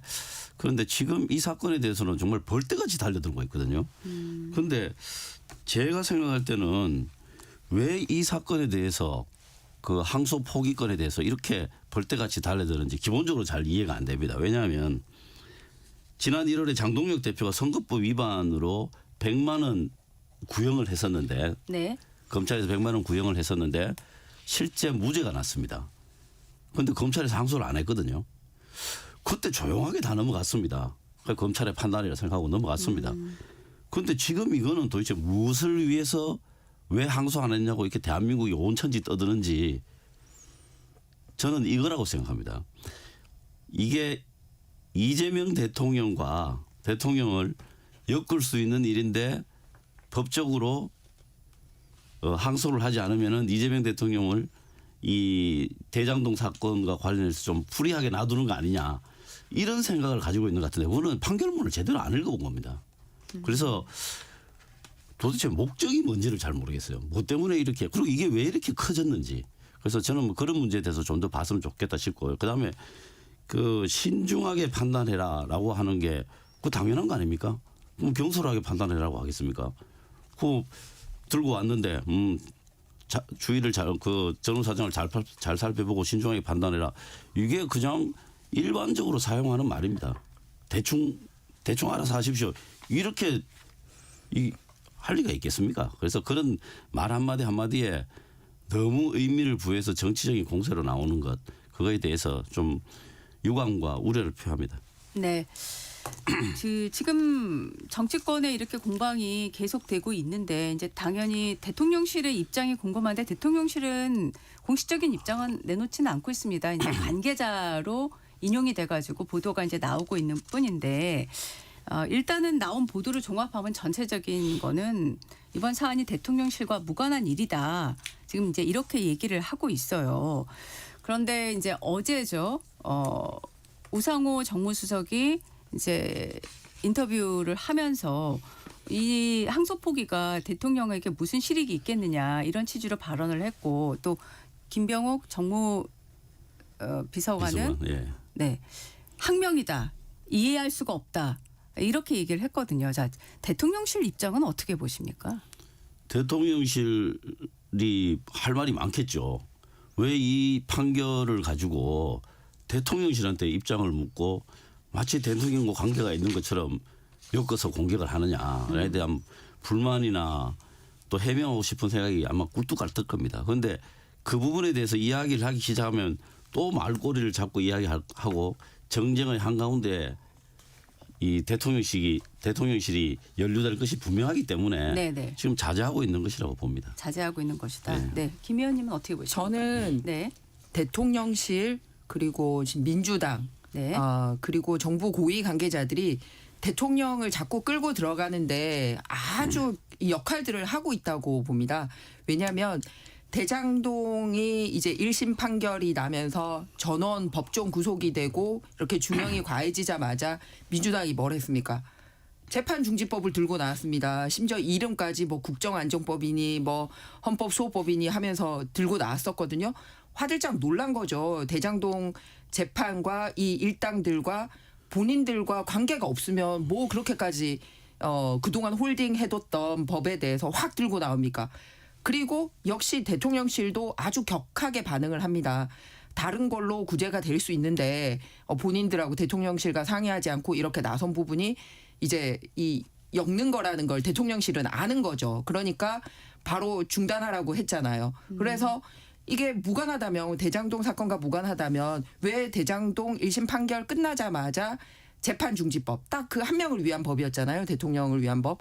그렇게 해서 논쟁을 했습니다. 그리고 이번에도 역시 일반 사건의 대장동 이 사건 아까 권칠승 의원님이 실체적인 진실을 알아야 된다라고 얘기했는데 법원 판결문에 있습니다. 그 민간업자가 뇌물 주고 특혜받아서 성남시에 막대한 손해를 끼친 사건이라고 얘기를 했고요. 특히 정진상 같은 경우는 이재명 시장 재선 기여자들에게 금품 받고 대장동 특혜를 줬다. 즉 이 관이 관여된 대규모 개발 비리 사건이라는 게 1심 판결에 이 실체적 진실이 정리가 되어 있습니다.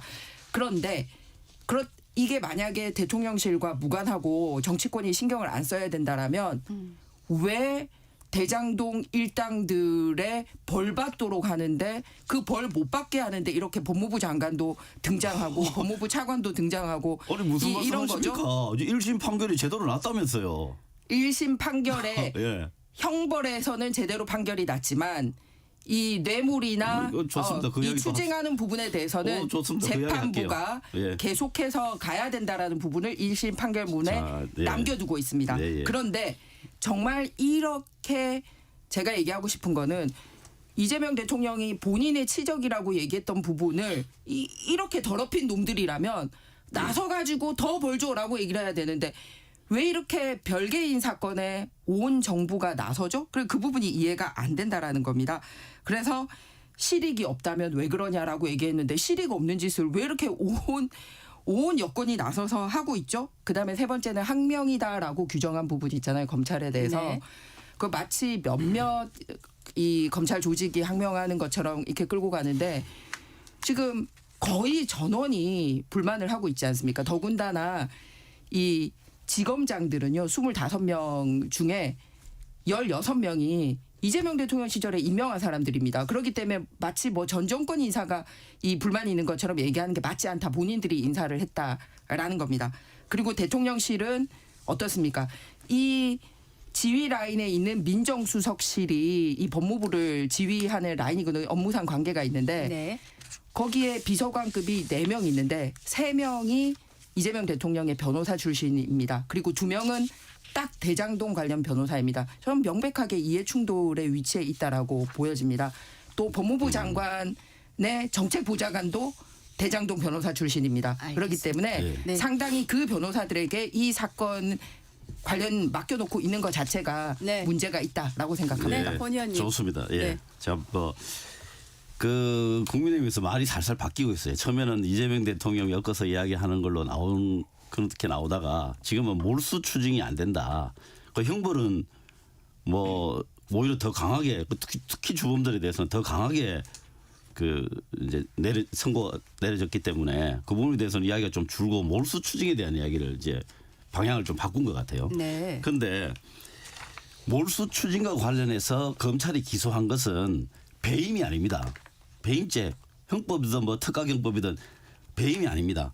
뭐냐면은 공직자 이해충돌 방지법 상으로 그 요청을 해놓은 제가 기소를 해놓은 거거든요. 네. 그 금액이 7,886억 원입니다. 네. 그런데 이것도 23년 6월달에 공소장 변경을 통해서 들어온 겁니다. 네. 예, 이렇게 들어온 것이고요. 재판부가 이 공직자 이해충돌 방지법에 관련된 검찰이 기소한 그 증거, 검찰이 제시한 그 증거 자체를 배제했습니다. 이번 판결을 보시면요. 네네. 이게 금액 7,886억이 어떻게 구성이 되어 있냐면요. 택지 분양 배당금 4,054억, 그리고 아파트 분양수의 3,690억, 그리고 재산관리 위탁 수수료 140억 이렇게 구성이 되어 있는데요. 재판부는 이 아파트 분양 수익 자체를 네. 3,690억 이 자체는 아예 범죄적으로도 인정을 안 했습니다. 왜냐하면 재판부가 성남도시개발공사는 이 분양 사업을 직접 할 계획조차 없었기 때문에 이거는 그 공직자 이해충돌법상으로 받아들일 수가 없다라고 그렇게 판단을 해놓은 겁니다. 예. 자, 이 사건이 지금 어떻게 흘러갔냐면요. 지난 7일, 11월 7일입니다. 며칠 전이죠. 이 대장동 민간사업자 남욱이라는 사람이 네. 검찰의 정말 입맛에 맞는 방식으로 자신의 진술을 다 바꿨습니다.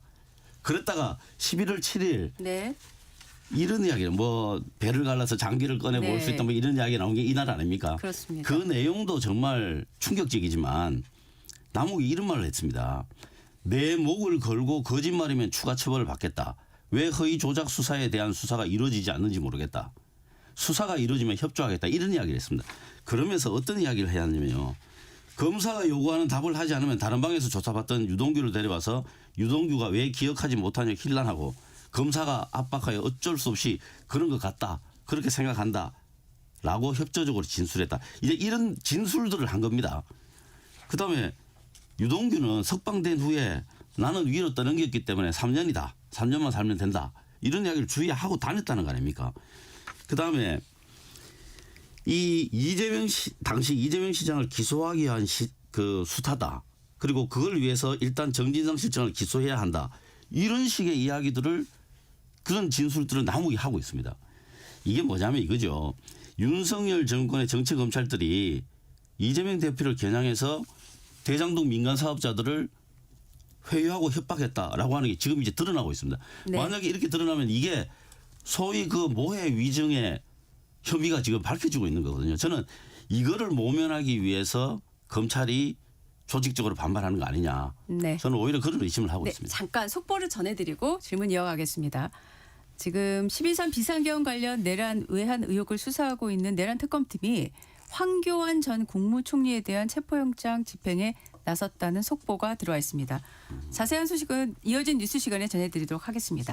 예, 지금 자세하게 그 말씀을 권 의원님께서 해주셨어요. 자, 지금 그 이 재판 1심 재판에서 나온 판결을 갖고도 여러 가지 지금 쟁점이 있어서 많은 얘기들이 있는데 그중에 한 가지만 제가 질문을 먼저 드리겠습니다. 추징금 얘기예요. 예. 서영교 의원님이 어제 전화로 연결을 해서 저희 프로에서 7천억 원대의 국고 환수가 안 막혔다. 이번에 항소를 포기하면서 가짜 뉴스라고까지 얘기를 했습니다. 이 부분에 대해서도 얘기가 크게 엇갈리고 있는데요. 김 의원님, 이 부분 어떻게 말씀하시겠어요? 일단 네. 정성호 법무부 장관과 지금 말씀하신 민주당 의원 간에도 의견이 갈립니다. 무슨 말이냐면 예. 정성호 법무부 장관은 네네. 대장동 사건은 성공적인 수사였고 성공한 재판이다. 법원에서 제대로 판단했다라고 얘기를 하고 이 막힌 수익에 대해서는 민사소송으로 받아라라고 얘기를 했지 뭐 내일 돈이 없다라거나 이 계산이 잘못됐다거나 이런 얘기를 하지 않습니다. 네. 예, 그렇게 얘기를 하고 있고요. 네. 민주당은 마치 이 대장동 일당들이 내야 되는 돈이 없는 것처럼까지 해석될 수 있는 그런 발언들을 하고 있습니다. 네. 오히려 더 한 발 더 나아간 거죠. 그래서 명확하게 아까 법리로 설명을 하셨기 때문에 네. 판결문에 나온 내용으로 말씀을 드리겠습니다. 공직자 이해충돌 방지법은 공소시효 만료로 적용이 안 된 겁니다. 왜냐하면은 이게 계약이 일어났던 시점 2014년부터 공사가 이제 2023년까지 오는 과정에 있어서 네. 검찰은 계약이 이루어진 시점 말고 공사가 이루어지는 전 과정이 해당된다고 봤기 때문에 네, 네. 현재 공소시효가 만료가 안 됐다라고 본 겁니다. 예. 그런데 법원은 그 계약서가 부당한 계약서가 이루어졌던 시점을 이 사건의 시점으로 봤기 때문에 공소시효가 만료가 된 걸로 본 거지 예. 이 자체가 용서받은 게 아니라는 겁니다. 네. 그래서 이 부분 또한 그동안 우리나라에 정확한 판례가 없습니다. 이런 엄청난 거대 사건 비리가 있을 때 이 시효를 딱 계약의 시점으로 볼 것인지 그 계약의 영향력이 미친 시점으로 볼 건지 그러기 때문에 항소를 통해서 다투어 봐야 되고 대법원의 판례의 선례를 만들어야 됩니다. 그렇기 때문에 죄가 없어서 적용이 안 된 게 아니기 때문에 네. 이 법리로 항소해서 다투어 볼 수 있는 부분인 겁니다. 예. 그럼에도 불구하고 이 재판부가 오히려 들고 나와서 뇌물액을 인정해 준 부분이 무슨 법을 들고 나왔냐면요. 네. 부패재산 몰수 및 회복에 관한 특례법이라는 것을 네네. 재판부가 오히려 제시를 했습니다. 네네. 이게 줄여서 이제 부패재산 몰수법인데요. 네. 범죄 피해자가 그 재산에 관해서 자기 힘으로 이렇게 탁 찾기가 힘든 상황이 될 경우에 네. 소위 국가가 몰수를 하고 그래서 그 국가가 몰수받은 걸 가지고 다음에 피해자에게 줄 수 있는 그런 법이라고 보시면 됩니다. 네. 여기에 해당되는 금액으로 잡지만 이제 400억대를 이 불씨를 살려둔 겁니다. 네. 그런데 이렇게 했던 이유가 뭐였냐면은 형사소송이 끝나야지 민사소송까지 가고 이 피해 회복이 될 텐데 이재명 대통령의 재판이 중단이 됐기 때문에 형사소송이 언제 끝날지 모르는 상황이다. 그렇기 때문에 재판 중단으로 성남의 피해 회복이 곤란하게 됐다라고 네. 얘기를 했기 때문에 민사소송으로는 이 피해액을 구제하는 게 어렵다고 봤기 때문에 네네. 형사에서 이렇게 불씨를 살려둔 겁니다. 네. 그리고 금액이 특정되지 않았기 때문에 이 7천억대에 대해서는 다음 재판을 가서 다툴 수 있는 그런 거를 열어둔 거라고요. 예. 그래서 방금 말씀드렸듯이 네네. 법무부 장관은 야 이걸 형사 말고 민사에 가서 찾아라고 얘기를 하고 있는 거고 근데 그것도 국가의 이 의무를 방기하는 거잖아요. 나라가 할 수 있는 기회를 차버린 거지 않습니까? 이 부당이득 받을 수 있는 기회. 근데 민주당은 아예 그 이득이 없는 것처럼 얘기를 하고 있는 거예요. 왜 이렇게 대장동 일당들을 보호하려고 그러죠? 그러면서 이 범인인 김용이 지난번에 보석으로 풀려났을 때 민주당 의원들 어땠습니까? 전부 다 몰려가가지고 무슨 개선 장군 환영하듯이 환영하고 막 그랬었잖아요. 네. 뭐가 있습니까? 권 의원님 자, 반론을 이제 하시죠. 한번 말씀드릴게요. 예. 공소시효도 하나의 원인으로 있습니다. 그런데 재판부의 표현을 보면 공소시효는 부차적인 겁니다. 네. 당초 검찰은 이렇게 주장했거든요. 대장동과 판교를 연결하는 그 서판교 터널 그 위치와 개통 정보 네. 이게 업무상 비밀에 해당되고 대장동 일당이 이걸 사전에 누설하고 이용했다. 그래서 등등등등 해서 개발이익이 1,886억이다. 이건 싹 다 합친 겁니다. 1,886억이. 네. 그런데 재판부가 뭐라고 했냐면요. 이 이해충돌방지법 위반 판단에 대해서 이야기하면서 피고인들의 반대 신문권 보장은 물론 변호인 참여도 이루어지지 못한 상황에서 작성된 조서 이렇게 규정을 하면서 증거에서 배제했어요. 그다음에 검찰이 제기한 이해충돌방지법 위반 혐의를 입증하는 그 소위 말하는 비밀 이용 행위 그 비밀 이용 행위 자체가 없었다.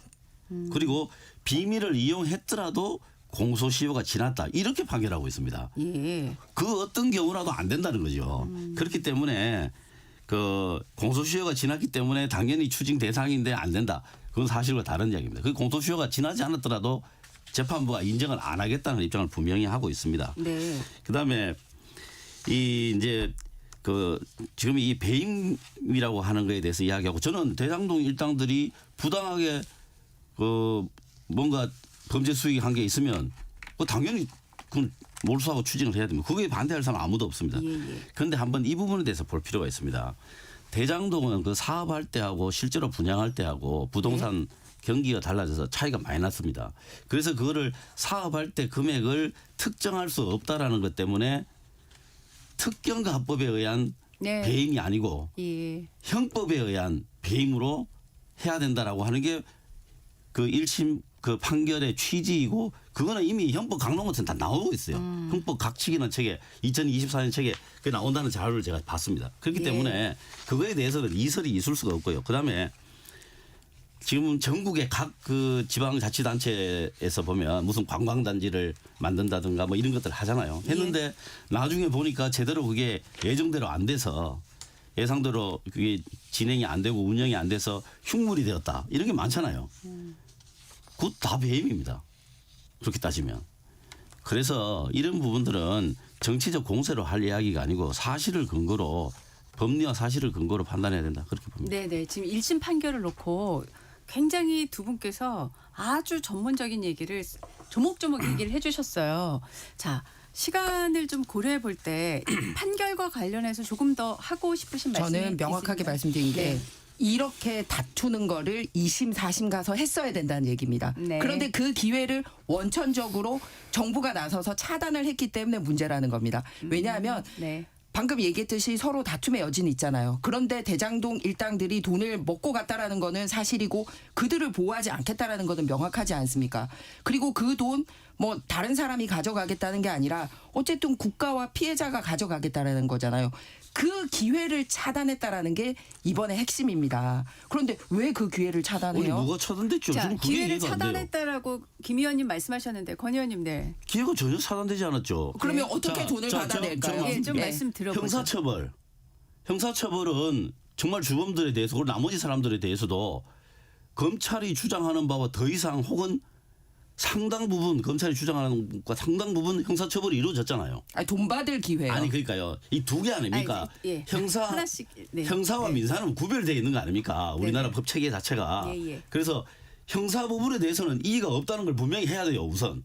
그다음에 형사 부분에서는 이의가 없고 두 번 남은 게 민사입니다. 근데 네. 민사도 지금 자꾸 7,800억 이렇게 이야기하는데 이거는 근거가 없는 이야기입니다.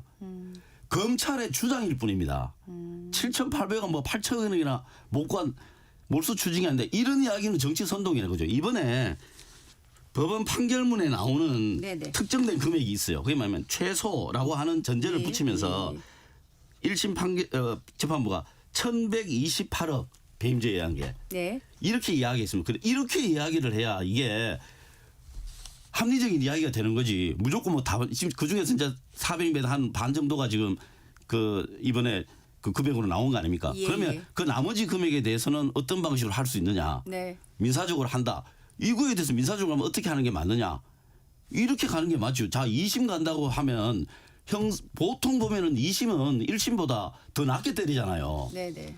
그러면은 오히려 그 사람들을 더 면탈시켜 주는 거죠. 알겠습니다. 자, 기회가 차단이 됐는데 어차피 2심 재판은 열리게 됐거든요. 네. 그런데 그러니까 소위 이 범죄자들만 항소를 했기 때문에 예. 그들의 주장만 반영되는 2심이 열리는 거지 예. 검찰 쪽에 이들을 더 벌 주고 국가의 돈을 기속해야 되는 주장은 할 수 없는 재판이 돼버린 거예요.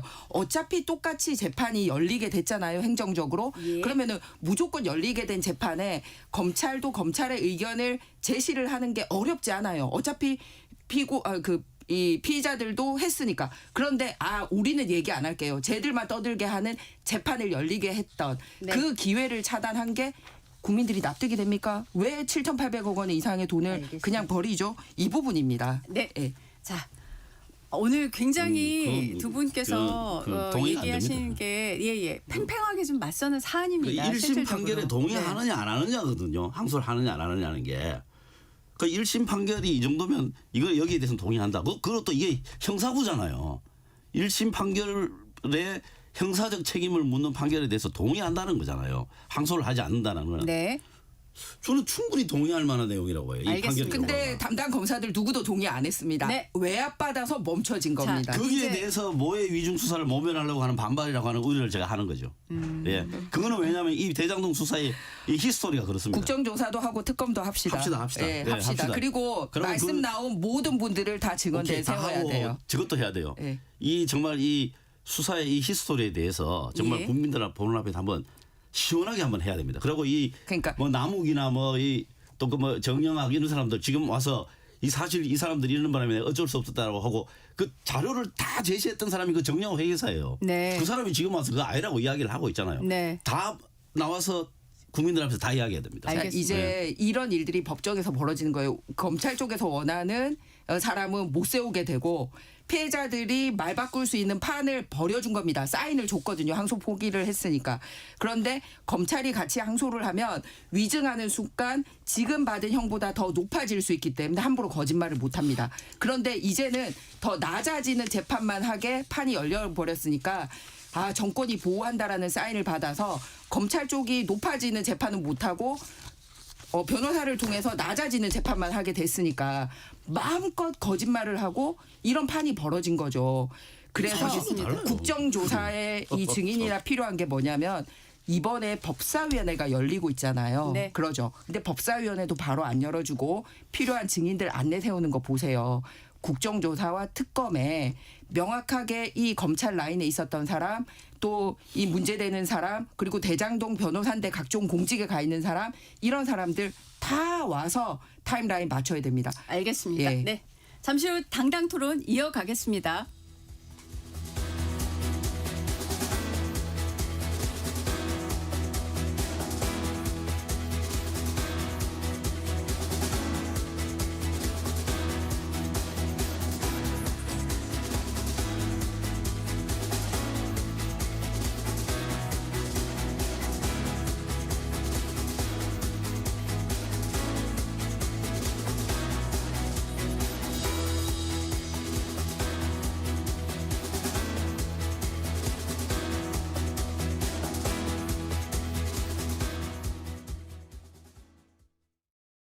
잠시 후 8시 반부터 일부 지역국에서는 해당 지역 방송을 보내드립니다. 워렌 버핏은 가치 투자, 필립 피셔는 성장주 투자, 피터 린치는 장기 투자. 방법은 달라도 목표는 하나. 성기영의 경제쇼가 성공의 길로 안내합니다. 깊이 있게, 명쾌하게, 지금 이 시대 경제에 관한 모든 것을 알려드립니다. 평일 오후 4시 5분 성기영의 경제쇼와 함께하십시오.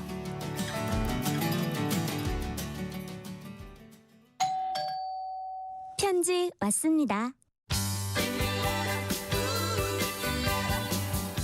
퇴근길 지친 당신에게 힘이 되는 뉴스를 전해드립니다. 매일 저녁 5시 5분 당신과 함께 읽는 세상 이야기 KBS 1라디오 뉴스레터 K. 지금 시각은 8시 30분입니다. KBS.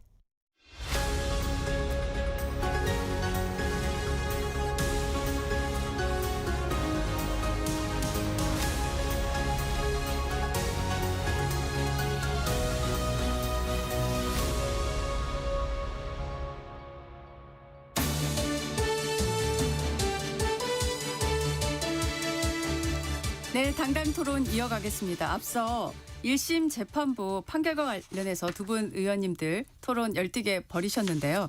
지금 1심 재판부 판결 가운데 몰수 추진과 관련된 부분에 대해서 두 분 의원님들 얘기 짧게 더 듣고 마무리하도록 하겠습니다.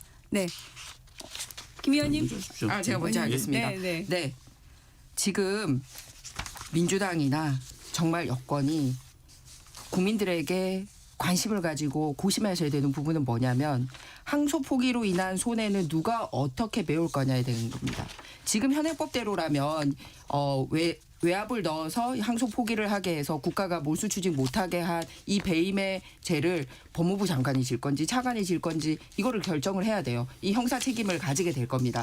그리고 정말 민주당이 잘하는 일이 있다면 본인들이 여러 가지 법을 만들 수 있잖아요. 이렇게 항소 포기했을 때 구제해서 할 수 있고 이 일당으로부터 저수지에 묻어뒀던 도움 받아낼 수 있는 법을 어떻게 만들지 이런 거를 고민을 해야 되거든요. 그런데 지금 나와서 하는 얘기를 보면 이 일당들 보호하는 얘기만 하고 있어요. 왜 그런 거죠? 1심 판결문에 390차례나 이재명 대통령 이름이 나오다 보니까 뜨거라 하는 겁니다.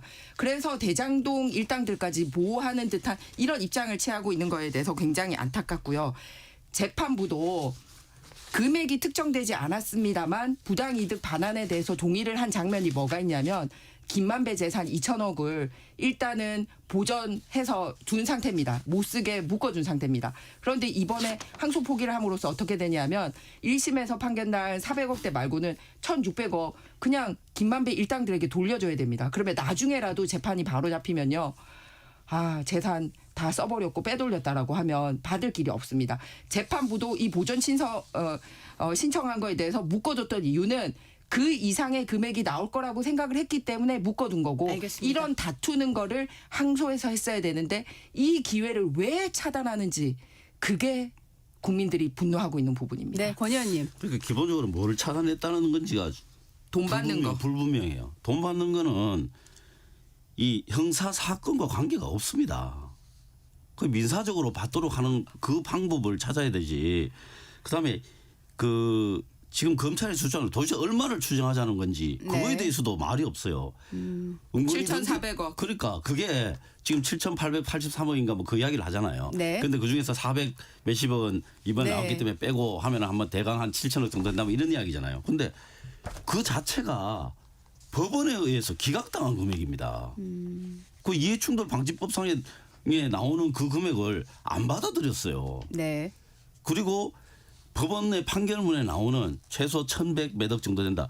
저는 그거는 인정을 해야 된다고 봅니다. 네. 법원에서 인정을 했기 때문에. 예. 그리고 그 최소라는 또 그게 붙어 있습니다. 그래서 더 있으면 찾아서 해야죠. 그런데 그거를 형사 판결을 지금 가서 2심은 1심보다 통상적으로 더 낮게 나오잖아요. 그러지 않습니다. 2심이 대부분이 그렇습니다. 그러지 않습니다. 그 사실을 아니라고 하면 됩니까? 네. 통계로 나중에 얘기하시죠. 그래서 네. 이런 식으로 가면은 이게 형사 책임을 다투는 게 오래 간다고 해서 추징이 더 되느냐? 저는 그거 아니라고 봅니다. 이거는 이걸 어쨌든 이재명 대통령과 그때 당시에 성남시장이었으니까 뭔가를 엮어서 계속 정쟁으로 이 정부 여당이 뭔가 타격을 가하겠다는 정치 공세라고 하는 전략에서 나왔다. 저는 그렇게 보고 있습니다. 자, 범죄자 수익 환수에 관심이 없는 게 드러나고 있잖아요. 아니 그거 네. 합리적으로 8천이라고 하는 거에 합리적으로 근거가 뭐냐는 거죠. 2심 4심 가서 검찰이 조작 기소해도 내용 그 금액을 갖고 계속 이야기하면 저희에게 주어진 시간을 또 알뜰하게 활용해서 다른 예. 정치 현안에 대해서 좀 얘기 나눠보겠습니다. 알겠습니다. 예. 자, 국무회의에서 김민석 국무총리가 비상계엄에 참여하거나 협조한 공직자들을 대상으로 신속한 내부 조사를 거쳐서 합당한 인사조치 근거를 확보하려고 한다면서 TF 출범을 제안을 했습니다.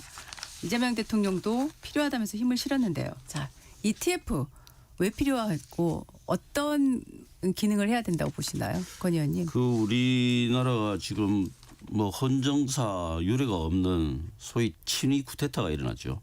그러니까 그런 과정에서 이 정말 좀 뭐 과하게 혹은 뭐 선 넘게 그리고 명확하게 그 내란에 동조한 공무원들은 뭐 어떤 뭐 형사적 책임이나 인사 문책 뭐 이런 거를 떠나서 네. 공직자로서 기본적인 자세가 안 돼 있고 책무를 위반했다고 밖에 볼 수가 없지 않겠습니까?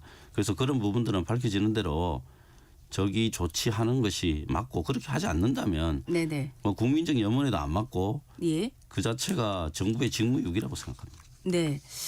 그 내란 특검이 있는데 그것만으로는 부족하다는 말씀이신 거죠? 아, 내란 특검은 네. 형사적 책임을 묻는 것이죠. 예. 근데 이거는 네. 그 공직자들에 대해서 행정적 처분을 할 수가 있잖아요. 예를 들면 예. 인사 조치라든가 예, 또 뭐 자체 징계라든가 이런 예. 것들이 있을 수 있기 때문에 네네. 특검과는 완전히 별개의 문제죠. 별개의 문제고. 네. 네네. 김 의원님은 어떻게 보십니까? 이 TF에 대해서. 네. 대장동 항소 포기로 국민의 분노가 이렇게 올라오니 이슈는 이슈로 덮는다라고 해서 이제 꺼내든 것 같습니다. 또 두 번째는 특검 3개 움직이고 막 연장하지 않겠다고 여야가 합의했다가 엎어서 연장까지 했는데도 뾰족하게 나오는 게 없습니다. 그러니까 이제 어떻게든지 이 내란 프레임을 끌고 가고 지방선거 때까지 끌고 가서 이 정치적으로 유리한 고지를 점령하려고 그러는 거거든요. 그런데 보세요. 특검 3개를 통해서 법적으로 명백한 사람만 소위 수사 뭐 기소 이런 걸 할 수 있는데 법적으로 명백하지 않아도 그냥 애매한 잣대로 인사의 칼날을 휘두르면서 소위 공안 정국을 전 정부에 만들겠다라는 의도로 보여집니다. 그러다 보니 처음에 지금 우리가 온 정부가 나서서 전 정부가 매달려야 될 이슈가 아직까지 확정되지도 않는 내란 이슈입니까? 민생 이슈입니까? 그러니까 지금 너무나 이 사법 리스크가 커지고 있으니까 이걸로 공직사회가 흔들리지 않도록 이렇게 하려고 하는 겁니다. 그런데 이 과정에서 과연 그럴 자격이 있는지에 대한 2가지 문제를 지적하고자 합니다. 하나는 앞서 말씀드렸듯이 온갖 공직에 국회의원 5명 그리고 이 민정수석실의 3명 비서관 그리고 금융위원장 그다음에 국정원 그다음에 법무부의 정책보좌관 등등 해서 변호사들이 쫙 깔려 있잖아요. 이해충돌. 그런데 그런 자들이 무슨 이 사건을 엎으려고 하는 이슈에 이렇게 드러납니까? 두 번째 이슈는 김민석 총리 계엄에 대해서 누구보다도 가장 발빠르게 정확한 정보를 알고 있었던 사람입니다.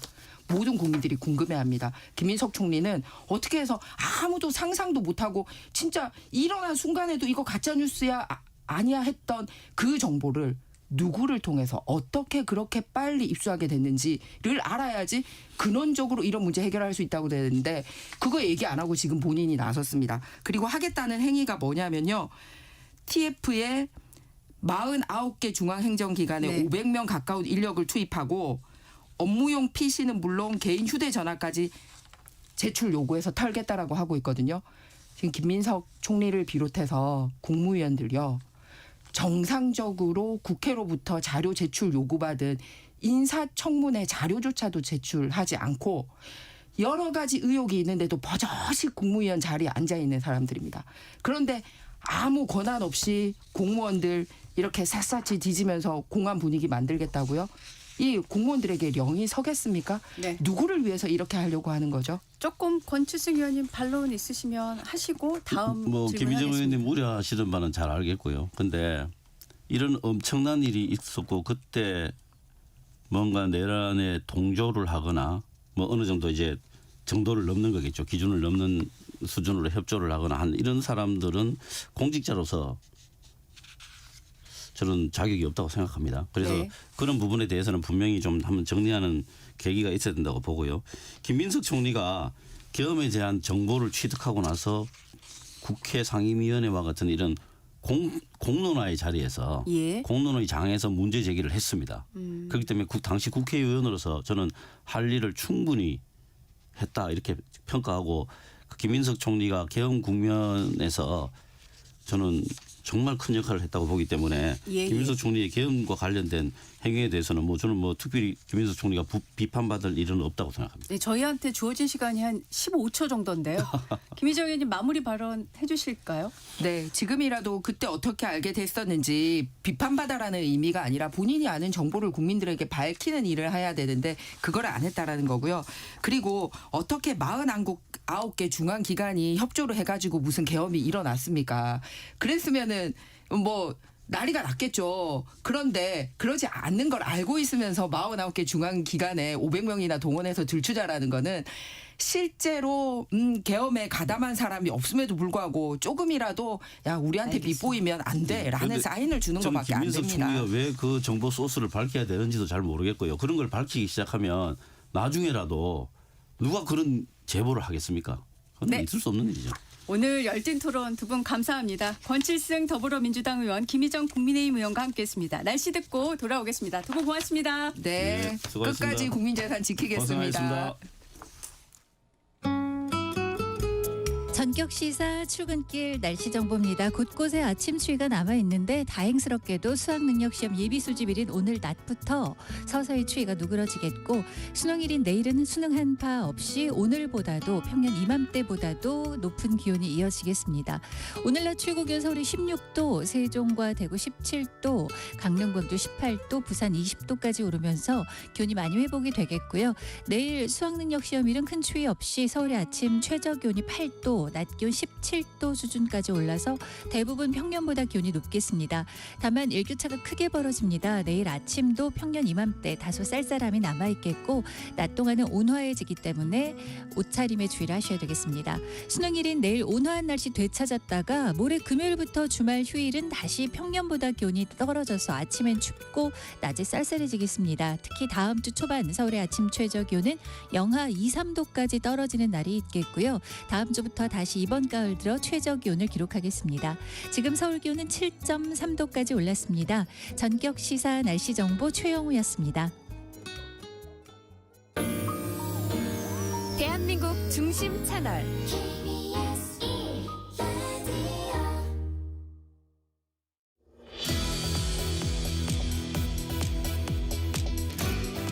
(2026학년도) 대입 수학 능력 시험이 하루 앞으로 다가왔습니다.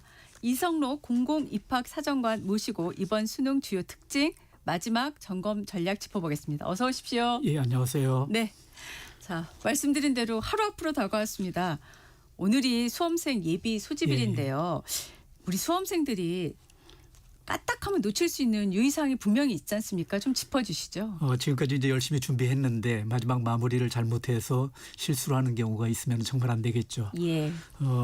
지금 유의사항 중에서 가장 먼저 염두에 둘 부분들이 지참해야 될 내용들이 있습니다. 네. 지금 예를 들어서 그 수험표라든지 그다음에 신분증 반드시 지참해야 되고요. 네네네. 또 그다음에 반입을 금지하는 물품들이 있습니다. 예예.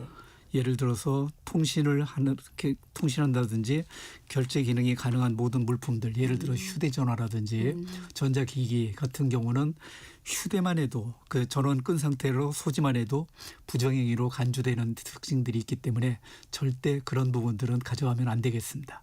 요새는 근데 사실 실제로 가져가거든요. 시험장에서 시험관의 안내에 따라서 제출하면 되는 거죠. 근데 반드시 전원을 끄고요. 네네. 이 부분이 굉장히 중요합니다. 네. 올해 고3이 2007년생.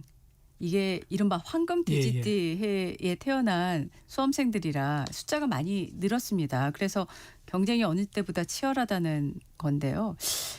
올해 수험생 규모가 실제로 어느 정도나 되고 얼마나 경쟁이 좀 치열해질까요? 황금돼지띠락에서 출생자 숫자가 4만 5천 명 정도 늘어났는데 실제 그 수능 원서 접수를 한 학생들의 숫자를 보니까 3만 1,500명이 지난해보다 늘어났습니다. 그래서 네네. 55만 4,174명이 지원한 것으로 나타났는데 네네. 지원 재학생 숫자가 전년도에 비해서 대폭적으로 늘어나게 되는 이런 특징들이 있고 네네. 졸업생 숫자는 전년도보다 소폭 증가되는 아. 이런 특징들이 있습니다. 네네. 이렇게 응시 인원이 늘어나면 지원 경향이 좀 달라지기도 하니까요. 수시 모집에서 그런 경향들이 나타났었는데요. 예. 수험생들이 증가하면서 입결이 이제 상승할 거라는 불안감을 이런 내용들이 있다 보니까는 안정 지원을 택한 측면들이 있다라고 이렇게 보여집니다. 그래서 그 서울 경인 지역의 대학의 그 지원자 수가 지난해에 비해서 절반 가까이 줄어드는 이런 특징들이 있고 그 대신 지방에 있는 학생들 지방에 있는 대학으로 지원을 하는 경우가 상당히 많이 늘어나서 지방에 있는 대학들은 경쟁률이 상당폭으로 상승한 이런 특징들을 가지고 있습니다. 전년도 수시하고는 굉장히 좀 달라진 측면이네요. 예, 그렇습니다. 네네. 자, 올 수능 얘기할 때 제일 많이 또 나오는 단어가 사탐런입니다. 사탐 과목을 많이 지원한다. 지금 이런 얘기일 텐데요. 어느 정도나 됐고 왜 그런 거고 이번 수능에 그래서 어떤 영향을 미칠 건지 좀 말씀해 주시죠. 사탐론이 이제 사회과학 가운데서 두 과목을 자유 선택이 가능해지면서 자연계 일부 수험생들이 그 난도가 높은 과탐 대신에 사탐으로 갈아타는 움직임이 생기면서 발생한 현상을 사탐론이라는 이상한 용어를 지금 사용을 하고 있습니다. 네. 그동안 이제 과탐 응시생들이 문과를 지원하는 데는 인정을 했지만은 사탐 과목으로서 자연계 지원을 불허하는 경우가 있었는데 이 형평성을 위해서 이런 부분들을 인정하는 이런 현상과 관련해서 나타난 특징들이 있는데 지난해 그 사회탐구 과목 한 과목과 과학탐구 과목 한 과목을 선택한 지원자가 5만 2,100여 명이었었습니다. 네. 지원자의 10% 정도였었던 데 비해서 올해는 사회탐구를 선택한 비율이 10% 가까이 이상 상승한 이런 특징들을 가지고 있습니다. 네. 이 사탐론으로 인해서 나타날 현상들 중에서 가장 두드러진 현상은 자연계 같은 경우에 그 과탐 중하위권 학생들이 대거 이탈을 하는 사탐으로서 이탈을 하기 때문에 정시 등급 확보가 어려워지는 이런 내용들과 아울러서 수시 수능 최저학력 기준을 맞추기가 현실적으로 어려워진다라는. 그거는 결국은 과탐을 두 과목을 선택한 학생들을 기준으로 말씀을 하시는 거겠죠? 예. 네. 그러니까 이제 그 하위권에서 그 사탐으로서 빠져나가다 보니까 이 모수가 줄어드는 그렇죠. 이런 특징들 때문에 나타나는 현상이고요. 인문계도 수능 최저학력 기준 인플레 현상이 나타날 수 있다라고 보여집니다. 사탐 고득점자가 크게 증가할 것으로 예상되기 때문에 그 사소한 실수 하나라도 있다 보면 그 결국 미끄러지는 이런 경우도 나타날 가능성이 있다. 라는 점 유의해둬야 되는 내용이 되겠습니다. 이게 지금 탐구 과목이 수능을 보면 제일 마지막 시간에 보잖아요. 그래서 이른바 학생들로서는 굉장히 체력이 저하된 상태에서 보는 거라서 안 그래도 부담을 많이 느끼는 건데 지금 이런 상황까지 된다면 이게 조금 이런 단순화가 가능할까요? 이 사탐론 현상이 문과생들한테 유리할까요? 이과생들한테 유리할까요? 아니면 그런 비교는 할 수가 없는 걸까요? 비교를 하는 것 자체가 좀 무리라고 생각이 되는데 물론 이제 표면적으로 생각해 보면 인문계 학생들보다는 자연계 학생들이 그 인문계로 사탐을 응시를 하면서 고득점을 할 수 있는 이런 여건들이 아무래도 좀 더 유리하게 나타날 가능성들이 있다라고 보여지지만 그 실제적으로 그 무조건 다 유리하다라고 보기에는 예를 들어서 난도 자체가 그 사탐에서 난도 자체가 쉽게 출제되는 특징들이 있다면 표준 점수 자체가 낮아질 가능성이 있기 때문에 반드시 또 유리하다라고 보기만은 어려운 점들도 있습니다. 결국은 지금 사탐을 많이 선택했다는 것만 봐서는 안 되는 거고 또 실제 사탐 과목의 난도도 봐야 되는 거고요. 결국 표준 점수가 중요하니까요. 그런 면까지 봐야 되겠네요. 올해도 N수생들 강세가 계속 이어지겠죠? 어떻게 예상하실까요? N생들의 문제는 N생들이 금년도에도 18만 2,700명 정도가 이렇게 응시를 하게 되는 이런 특징이 있습니다. 32.9%입니다. 지난해보다도 그 비율 지원 비율은 약간 낮아지지만 예. 그 고3 수험생 숫자의 증가에 따라서 또 이 비율이 이제 다소 낮아진 것으로 이렇게 나타나고 있는데 N생들이 차지하는 내용들을 살펴보면 예. 그 수학이라든지 그다음에 국어 같은 경우에서 실제 표준 점수의 차이를 보면 네. 거의 10점 가까이 재학생들과 평균적으로 10점 가까이 차이가 나는 경우도 나타나고 있다는 겁니다. 네. 그런 측면에서 본다면 N생의 그 영향은 입시에서 상당히 큰 이런 부분을 차지하고 있는 것으로 살펴볼 수 있습니다. 네. 참 재학생들이 지금 설명을 들으면 좀 마음이 무거워질 수밖에 없는 그런 말씀이신데요.